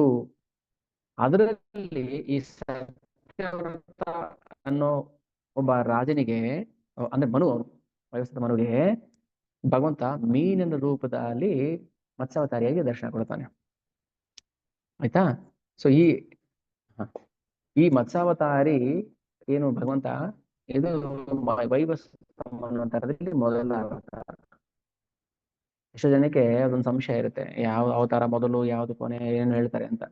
ಓಕೆ, ನಾರದರು, ಹೀಗೆ ಯಾರೆಲ್ಲ ಹೇಳಿದ್ವಲ್ಲ, ಸನತ್ ಕುಮಾರ, ನಾರದ, ಹಯಗ್ರೀವ, ಯಜ್ಞ, ಇವೆಲ್ಲ ಹಿಂದಿನ ಮನ್ವಂತರಗಳಲ್ಲಿ ಆಗಿರುವಂತ ಅವತಾರಗಳು. ಓಕೆನಾ? ಸೊ ಮನ್ವಂತರ ಅಂದ್ರೆ ಅರ್ಥ ಆಗುತ್ತಾ? ಇದು ವೈವಸ್ವತ ಮನ್ವಂತರ, ಅಂದ್ರೆ 7ನೇ ಮನ್ವಂತರ, ಬ್ರಹ್ಮದೇವರ ಅರ್ಧ ದಿನ. 14 ಮನ್ವಂತರಕ್ಕೆ 1 ದಿನ, 12 hours. ಬ್ರಹ್ಮದೇವರ 12 ಅವರ್ಸ್ ಅಂದ್ರೆ ಇಲ್ಲಿ ನಮ್ಗೆ 7 ಮನ್ವಂತರ, ಅಲ್ಲ 14 ಮನ್ವಂತರ, ಈಗ 7ನೇದು ನಡೀತಾ ಇದೆ. ಓಕೆ, ಇದಾಯ್ತು. ಆಮೇಲೆ ಕೂರ್ಮ ಅವತಾರ ನೋಡಿ, ಮತ್ಸ್ಯ ಕೂರ್ಮ, ಇಲ್ಲಿಂದ ವೈವಸ್ವತ ಮನ್ವಂತರದ ಅವತಾರಗಳು. ಈ ಕೂರ್ಮದ ಬಗ್ಗೆ ನಮ್ಗೆ ಗೊತ್ತಿದೆ, ಆಮೆ ರೂಪದಲ್ಲಿ ಬರ್ತಾನೆ. ದೇವತೆ ರಾಕ್ಷಸರು ಮಂದ್ರ ಪರ್ವತ ಕಟ್ಬಿಟ್ಟು ಅಮೃತಕ್ಕೋಸ್ಕರ ಕಡಿತಿರ್ತಾರೆ. ಇದೆಲ್ಲ ಮುಂದೆ ಅದನ್ನ ಹೇಳೋಣ. ಆಮೇಲೆ ಆ, ಭಗವಂತನಿಗೆ ತುರಿಕೆ ಆಗುತ್ತೆ, ಬೆನ್ನು ಕೆರೆಯುತ್ತೆ. ಅವಾಗ ಏನ್ ಮಾಡ್ತಾನೆ ಭಗವಂತ, ಬೆನ್ನ ಮೇಲೆ ಮಂದ್ರ ಪರ್ವತ ಹೊತ್ಕೊಳ್ತಾನೆ. ಆ ಪರ್ವತ ತಿರುಗಿಸ್ಬೇಕಾದ್ರೆ ಇವನಿಗೆ ಈ ಕೆರತ ಭಗವಂತನಿಗೆ ಸರ್ವಾಸಿ ಆಗುತ್ತೆ, ಅಂದ್ರೆ ಕೆರದಂಗ ಅನ್ಸುತ್ತೆ. ಆಮೇಲೆ ನರಸಿಂಹನಾಗಿ ಬರ್ತಾನೆ. ಆ, ಅದು ಏನಕ್ಕೆ ಬರ್ತಾನೆ ಗೊತ್ತಾಯ್ತು. ಆಮೇಲೆ ಹ್ಮ್ ಆಮೇಲೆ ಹ್ಮ್, ಎಷ್ಟು ಅವತಾರಗಳು ಭಗವಂತನ. ಗಜೇಂದ್ರ ಮೋಕ್ಷ ಬರುತ್ತೆ. ಆಮೇಲೆ ಗಜೇಂದ್ರ ಬಗ್ಗೆ ಹೇಳ್ತಾರೆ ಇಲ್ಲಿ, ಅದೆಲ್ಲ ನಾವು ಮುಂದೆ ಚರ್ಚೆ ಮಾಡೋಣ. ಆ ವಾಮನ, ಹ್ಮ್ ವಾಮನ ಚರಿತ್ರೆ. ಹ್ಮ್, ಯಾರು ಈ ವಾಮನ? ಇಂದ್ರನ ತಮ್ಮನೆ ಉಪೇಂದ್ರ. ಉಪೇಂದ್ರ ಅಂದ್ರೆ ವಾಮನ ಅಂತ. ಇವನು ಅದಿತಿ, ಅದಿತಿಗೆ 12 ಜನ ಮಕ್ಕಳು, ದ್ವಾದಶ ಆದಿತ್ಯರು. ಅದರಲ್ಲಿ ಕೊನೆಯ ಮಗ ಈ ಉಪೇಂದ್ರ. ಮೊದಲನೇ ಮಗ ಇಂದ್ರ, ಕೊನೆಯ ಮಗ ವಾಮನ. ನೋಡಿ, ಇಂದ್ರ ಅಣ್ಣ ಭಗವಂತನಿಗೆ ಏನ್ ಮಾಡ್ತಾನೆ, ತನ್ನ ಗುರುಗೆ ಅಪಮಾನ ಮಾಡ್ಬಿಡ್ತಾನೆ ಬೃಹಸ್ಪತಿ. ಏನ್ ನೀನ್ ಹೇಳ್ಬೇಕಾ, ನಮ್ಗೆಲ್ಲ ಗೊತ್ತಿದೆ ಅಂತ. ಅವಾಗ ಅವನ ತಪಸ್ಸು ನಾಶ ಆಗ್ಬಿಡುತ್ತೆ. ಯಾರ್ದು? ಇಂದ್ರನ ಶಕ್ತಿ ಭಂಗ ಆಗುತ್ತೆ. ಯಾವಾಗ ನಾವು ಗುರುಗಳಿಗೆ, ವೈಷ್ಣವರಿಗೆ, ತಂದೆ ತಾಯಿಗಳಿಗೆ, ಬ್ರಾಹ್ಮಣರಿಗೆ, ಗೋವುಗಳಿಗೆ ನಾವು ಅಪಮಾನ ಮಾಡ್ತೀವಿ, ಆಗ ನಮಗೆ ಗೊತ್ತಿಲ್ದಂಗೆ ನಮ್ಮ ಶಕ್ತಿ ಹ್ರಾಸ ಆಗ್ಬಿಡುತ್ತೆ, ಕಷ್ಟಕ್ಕೆ ಸಿಕ್ಕಾಕೊಂಡ್ಬಿಡ್ತೀವಿ ನಾವು. ಅವ್ರು ಏನೇ ಮಾಡಿರ್ಲಿ, ತಪ್ಪು ತಪ್ಪು ಒಪ್ಪು ನಮ್ಗೆ ಗೊತ್ತಾಗಲ್ಲ. ತಪ್ಪು ತರ ಕಾಣಿಸುತ್ತೆ ನಮಗೆ ಅಷ್ಟೇನೆ. ವೈಷ್ಣವ್ರು ಮಾಡೋದು ತಪ್ಪು ತರ ಕಾಣಿಸುತ್ತೆ, ಬಟ್ ಅದು ಕರೆಕ್ಟ್ ಆಗಿರುತ್ತೆ, ನಮ್ಗೆ ಗೊತ್ತಾಗಲ್ಲ. ನಾವು ಅವ್ರನ್ನ ನಿಂದಿಸ್ಬಿಡ್ತೀವಿ, ಅವನೇನ್ ಮಹಾನಾ, ಅವನೇನ್ ಸಾಚನಾ ಅಂತ. ಸೊ ಅವಾಗ ಏನಾಗುತ್ತೆ, ನಮ್ಮ ಶಕ್ತಿ ಹ್ರಾಸ ಆಗ್ಬಿಡುತ್ತೆ. ಹಾಗೆ ಇಂದ್ರ ಏನ್ ಮಾಡ್ತಾನೆ, ಬೃಹಸ್ಪತಿಗೆ ಅಪಮಾನ ಮಾಡಿ ತನ್ನ ಶಕ್ತಿನ ಕಳ್ಕೊಂಡು ಕೊನೆಗೆ ಭಗವಂತನ ಹತ್ರ ಹೋಗ್ತಾನೆ. ಓ ದೇವ್ರೇ ದೇವ್ರೇ, ಏನಾಯ್ತಪ್ಪ, ನನ್ ಕಷ್ಟ ಬಂದ್ಬಿಟ್ಟಿದೆ. ಏನ್ ಕಷ್ಟ? ಹಿರಣ್ಯಕಶಿಪು ಓಡಿಸ್ಕೊಂಡ್ ಬರ್ತಾನೆ ಏನ್ ಮಾಡ್ತಾನೆ ಮತ್ತೆ ಓಡಿಸ್ಕೊಂಡ್ ಒದ್ದು ಓಡಿಸ್ತಾನೆ, ನೋಡಿ ನೋಡ್ತಾರೆ ಇವಾಗ ಅಂತ. ದೇವತೆಗಳಾದ್ರೂ ಕೂಡ ಭಗವಂತ ಬ್ರಾಹ್ಮಣರಿಗೆ, ವೈಷ್ಣವರಿಗೆ ಅಪಮಾನ ಮಾಡಿದ್ರೆ ಖಂಡಿತ ಅವನು ಕಾಪಾಡಕ್ ಬರೋದಿಲ್ಲ. ಅದಕ್ಕೇನ್ ಮಾಡ್ತಾನೆ, ಬಲಿ ಚಕ್ರವರ್ತಿ ಹ್ಮ್ ಇಂದ್ರನನ್ನ ಓಡಿಸಿ ಅವನು ರಾಜ್ಯಭಾರ ಮಾಡ್ತಿರ್ತಾನೆ ಬಲಿ. ಆ, ಆಮೇಲೆ ತಪಶ್ಚರ್ಯ ಆಚರಣೆ ಮಾಡಿ ಮತ್ತೆ ಶಕ್ತಿನ ಪಡ್ಕೊಂಡು ಭಗವಂತ ಹೇಳ್ತಾನೆ, ಇಂದ್ರ ನಿನ್ ಟೈಮ್ ಸರಿ ಇಲ್ಲ, ಈಗ ಸುಮ್ಮನೆ ಇದ್ಬಿಡು ಸ್ವಲ್ಪ ದಿನ. ಬಲಿ ಚಕ್ರವರ್ತಿನ ಉದ್ಧಾರ ಮಾಡಕ್ಕೋಸ್ಕರ ನಾನು ವಾಮನನಾಗಿ ಬರ್ತೀನಿ. ನೋಡಿ, ಬ್ರಾಹ್ಮಣರಿಗೆ ಅವಮಾನ ಮಾಡಿದ್ರೆ ಮತ್ತೆ ಅಲ್ಲಿ ತೋರಿಸ್ತದೇನೆ, ಬಲಿ ಚಕ್ರವರ್ತಿ ನನಗೆ 3 ಹೆಜ್ಜೆ ಬೇಕು. ಹ್ಮ್ ನೀನ್ ಅಹಂಕಾರ ಪಟ್ಟಿದ್ಯಲ್ವಾ, ಅಹಂಕಾರ ಪಟ್ಟಿದ್ದಕ್ಕೆ ನೀನ್ ಎಲ್ಲ ಸಾಮ್ರಾಜ್ಯವನ್ನ ಕಿತ್ಕೊಂಡ್ಬಿಡ್ತೀನಿ ಅಂತ ಕಿತ್ತು ಮತ್ತೆ ಇಂದ್ರನ್ ವಾಪಸ್ ಕೊಡ್ತಾನೆ. ಕಾಲ ಒಂದೇ ತರ ಇರೋದಿಲ್ಲ. ಭಗವಂತನಿಗೆ ಎದುರಾಕೊಂಡು ನಾವು ಜೀವನ ಮಾಡಬಾರ್ದು. ಇಂದ್ರನ್ನೇ ಬಿಟ್ಟಿಲ್ಲ, ಬಲಿ ಚಕ್ರವರ್ತಿನೇ ಬಿಟ್ಟಿಲ್ಲ, ನಾವ್ ಯಾವ್ದು? ನಾವೇನ್ ಲೆಕ್ಕ? ಇಂದ್ರನ ರಕ್ಷಣೆ ಮಾಡ್ದ ಭಗವಂತ. ನಿನಗೆ ಕಾಲ ಸರಿ ಇಲ್ಲ, ಸ್ವಲ್ಪ ಹೊತ್ತು ಸುಮ್ಮನೆ ಇದ್ಬಿಡು, ಸ್ವಲ್ಪ ಟೈಮ್ ಬರುತ್ತೆ, ಅವಾಗ ದೇವತೆಗಳು ರಾಕ್ಷಸರು ಸಮುದ್ರ ಮಥನ ಮಾಡ್ತೀರಾ, ಅವಾಗ ನಾನು ಮೋಹಿನಿ ಆಗಿ ಬರ್ತೀನಿ, ಧನ್ವಂತರಿ ಆಗಿ ಬರ್ತೀನಿ. ನಿಮ್ಗೆ ಅಮೃತ ಕುಡಿದ ಮೇಲೆ ಶಕ್ತಿ ಬರುತ್ತೆ, ಅಲ್ಲಿವರೆಗೂ ಬರೋದಿಲ್ಲ. ಯಾಕಂದ್ರೆ ಶಕ್ತಿ ಕಳ್ಕೊಂಡ್ಬಿಟ್ಟಿದೀನಿ ಈಗಾಗ್ಲೇ. ಗುರುಗೆ ಅಪಮಾನ ಮಾಡಿ ನಿನ್ ಶಕ್ತಿನ ಕಳ್ಕೊಂಡಿದೀಯಾ. ಈಗ ಮತ್ತೆ ನೀನು ಸಮುದ್ರ ಮಥನ ಮಾಡ್ಬೇಕು. ಸಮುದ್ರ ಮಥನ ಮಾಡ್ಬೇಕಾದ್ರೆ ಎಲ್ಲಾ ದೇವತೆಗಳು ಸತ್ತೋಗ್ತಾರೆ. ದೇವತೆಗಳು ಸತ್ತೋಗ್ತಾರೆ. ಬಲಿ ಚಕ್ರವರ್ತಿ ಕೊಡೋ ಒಂದೊಂದು ಏಟ್ಗೂ ದೇವತೆಗಳು ತಡ್ಕೊಳಕ್ಕಾಗದೆ ಹ್ಮ್ ಸತ್ತೋಗ್ತಾರೆ. ಯುದ್ಧ ಆಗುತ್ತೆ ದೇವತೆಗಳಿಗೂ ಮತ್ತೆ ರಾಕ್ಷಸರಿಗೂ. ಆವಾಗ ಭಗವಂತ ದೇವತೆಗಳನ್ನ ಉದ್ಧಾರ ಮಾಡ್ಬೇಕು ಅಂತೇಳಿ ಕೂರ್ಮ ಅವತಾರಾಗಿ ಬರ್ತಾನೆ, ಧನ್ವಂತರಿ ರೂಪದಲ್ಲಿ ಬರ್ತಾನೆ, ಮೋಹಿನಿ ರೂಪದಲ್ಲಿ ಬರ್ತಾನೆ. ಅವನ್ ಖುಷಿಗೋಸ್ಕರ ಬರೋದಲ್ಲ, ಅವನು ಭಕ್ತನ ಉದ್ಧಾರ ಮಾಡೋಕ್ಕೋಸ್ಕರ ಬರ್ತಾನೆ. ಯಾವಾಗ ಬಲಿ ಚಕ್ರವರ್ತಿ ಅಹಂಕಾರ ಪಟ್ಟ, ಅವಾಗ ಅವನ ಶಕ್ತಿ ನಾಶ ಆಯ್ತು. ಬ್ರಾಹ್ಮಣ ನಾನ್ ಬಂದಿದ್ದೀನಿ ವಾಮನನಾಗಿ, ನನ್ ಮುಂದೆ ಅಹಂಕಾರ ತೋರಿಸ್ತೇನೆ ನೀನು, ಅಂತ ಅವನ ಶಕ್ತಿ ಕಳೆದು ಆಗ ಇಂದ್ರನಿಗೆ ಶಕ್ತಿ ಬರುತ್ತೆ ಅಮೃತ ಕುಡಿದ್ಮೇಲೆ. ಸೊ ಇದೆಲ್ಲ ಭಗವಂತ ಮಾಡುವಂತ ಪಕ್ಕಾ ಪ್ಲಾನ್, ಅವ್ನ್ ಗೊತ್ತಾಗಲ್ಲ. ಸೊ ಗುರು ನಿಷೇಧ ಮಾಡ್ತಾನೆ ಯಾರಿಗೆ, ಬಲಿ ಚಕ್ರವರ್ತಿ. ಹ್ಮ್ ಮಾಡಬಾರ್ದು ಮಾಡಬಾರ್ದು. ಆದ್ರೂ ಕೂಡ ಭಗವಂತನಿಗೆ ಎಷ್ಟು ಶರಣಾಗತನಾಗಿದ್ದ ಅಂದ್ರೆ ಬಲಿ ಚಕ್ರವರ್ತಿ, ಗುರು ನನ್ ಶಾಪ ಹಾಕಿದ್ರೂ ಪರವಾಗಿಲ್ಲ, ಗುರು ನಿಂದನೆ ಮಾಡಿದ್ರೆ ಅವನಿಗೆ ಮತ್ತೆ ಉಳಿಗಾಲ ಇಲ್ಲ. ಆದ್ರೆ ಇಲ್ಲಿ ಭಗವಂತ ಶುಕ್ರಾಚಾರ್ಯ ನಿಂದನೆ ಮಾಡಿ ಬಲಿ ಚಕ್ರವರ್ತಿ ಅವ್ರ ಮಾತನ್ನ ತಿರಸ್ಕಾರ ಮಾಡಿ ಭಗವಂತನಿಗೆ ದಾನ ಕೊಡ್ತಾನೆ. ಇಲ್ಲ ಒಂಥರ ಎಲ್ಲ ಕತೆ ನಡೆಯ ಪೂರ್ತಿ ಪೂರ್ತಿ ಹೇಳಿಲ್ಲ, ಸುಮ್ಮನೆ ಮೇಲ್ನೋಟಕ್ಕೆ ಅಷ್ಟೇ. ಯಾವಾಗ ನಾವು ನಮ್ಮ ಸ್ವಂತ ಶರೀರವನ್ನೇ, ನಮ್ಮ ಆತ್ಮವನ್ನೇ ಭಗವಂತನಿಗೆ ಅರ್ಪಣೆ ಮಾಡ್ತೀವೋ ಆಗ ಮಾತ್ರ ಅವನು ಹೇಳ್ತಾನೆ. ಬಲಿ ಚಕ್ರವರ್ತಿ ಮಾತುಗಳು ಹೆಂಗಿದೆ ಗೊತ್ತಾ, ಭಾಗವತಮಲ್ಲಿ ಅವನು ಹೇಳ್ತಾನೆ ಬಲಿ ಚಕ್ರವರ್ತಿ, ಆಮ್, ಆಮ್, ಈ ದೇಹ ಈ ದೇಹ ಹ್ಮ್ ಒಂದಲ್ಲ ಒಂದಿನ ಗೆದ್ದು ತಿನ್ನುತ್ತೆ, ನಾಶ ಆಗುತ್ತೆ. ಇದು ಅಂತ ದೇಹ ಇಟ್ಕೊಂಡು ಏನ್ ಮಾಡ್ಬೇಕಾಗಿದೆ, ನನ್ನ ದೇಹವನ್ನು ಸಂಪೂರ್ಣವಾಗಿ ಭಗವಂತನಿಗೆ ಅರ್ಪಣೆ ಮಾಡ್ತೀನಿ ಅಂತ ಮಾಡ್ತಾನೆ. ಸತ್ಮೇಲೆ ಅವ್ನ ಬಾಡಿನ ಮೆಡಿಕಲ್ ಕಾಲೇಜಿಗೆ ಆಪರೇಷನ್ ಕೊಡೋದಲ್ಲ, ಮಾಡ್ತಾರ ಆತರ. ಅದು ಸರಿ ಅಂತ ಅನ್ಸುತ್ತಾ ನಮ್ಗೆ?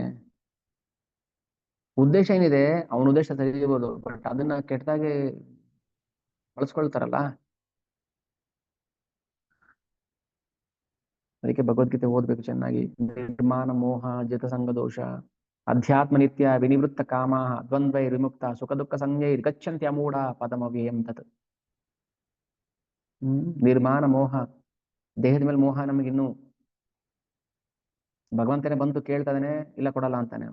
ಶುಕ್ರಾಚಾರ್ಯ ಕೊಡ್ಬೇಡ ಬಲಿ ಚಕ್ರವರ್ತಿ, ಕೊಡ್ಬೇಡ ಅವನಿಗೆ, ಅವ್ನು ಸಾಮಾನ್ಯ ಕುಳ್ಳ ಅಲ್ಲ, ಅವನು ಮಹಾ ಕುಳ್ಳ, ಕಳ್ಳ, ಎಲ್ಲ ಕಿತ್ಕೊಂಡು ಹೋಗ್ತಾನೆ, ಗೊತ್ತು ವಿಷ್ಣು ಅಂತ, ಆದ್ರೂ ಕೊಡ್ಬೇಡ ಅಂತ ಹೇಳ್ತಾನೆ. ಮತ್ ಅಂತ ಗುರುವನ್ನ ತ್ಯಜಿಸಿ.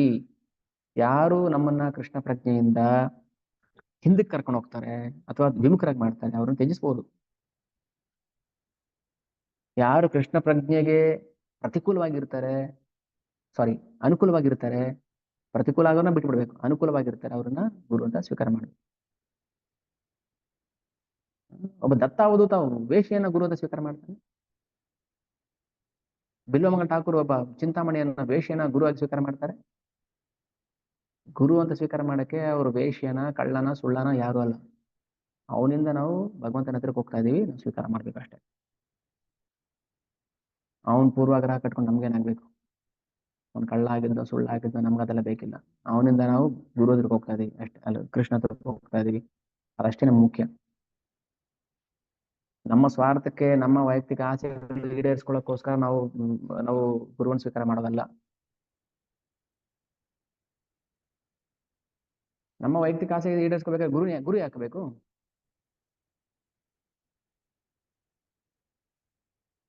ಗುರು ಏನ್ ಹೇಳ್ತಾರೆ ಅದು ಕೃಷ್ಣನ ಪಡೆಯೋದಕ್ಕೋಸ್ಕರ ಹೇಳಿರ್ತಾರೆ.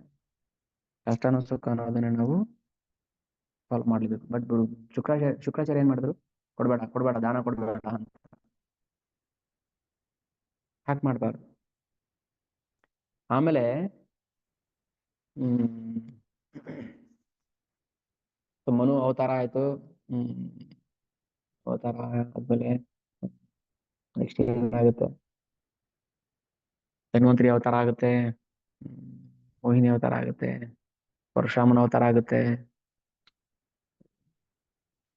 ಇದೆಲ್ಲ ಯಾವಾಗ ಸಮಯ ಬಂದಾಗ ಅದನ್ನ ಹೇಳೋಣ, ಇಷ್ಟು ಮಾತ್ರ.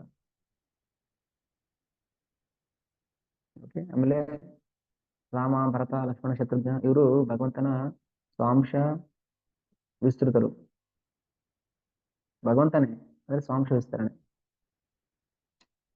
ಕೃಷ್ಣನ ಸ್ವಾಂಶ ವಿಸ್ತರಣೆ. ಕಲಾ ಕಲಾವತಾರ ಅಂತ ಹೇಳ್ತಾರೆ. ಹಾ ಓಕೆ. ಇವೆಲ್ಲ ಏನೇನು ಅವತಾರ ಮಾಡ್ತಾರೆ ಭಗವಂತ, ಇಷ್ಟೊಂದಿದೆ. ಇಷ್ಟು ಸ್ಟಾಪ್ ಮಾಡ್ತೀನಿ ನಾನು. ವಾಂಛಾಕಲ್ಪತರುಭ್ಯಶ್ಚ ಕೃಪಾಸಿಂಧುಭ್ಯಶ್ಚ ಪತಿತಾನಾಂ ಪಾವನೇಭ್ಯೋ ವೈಷ್ಣವೇಭ್ಯೋ ನಮೋ ನಮಃ. ಜಗದ್ಗುರು ಶ್ರೀಲ ಪ್ರಭುಪಾದ ಕಿ ಜೈ, ಸಮವೇತ ಭಕ್ತವೃಂದ ಕಿ ಜೈ, ಹನುಮ ಸಂಕೀರ್ತನ ಕಿ ಜೈ. ಏನಾದ್ರು ಪ್ರಶ್ನೆಗಳಿದೆಯಾ ಯಾರಿಗಾದ್ರು?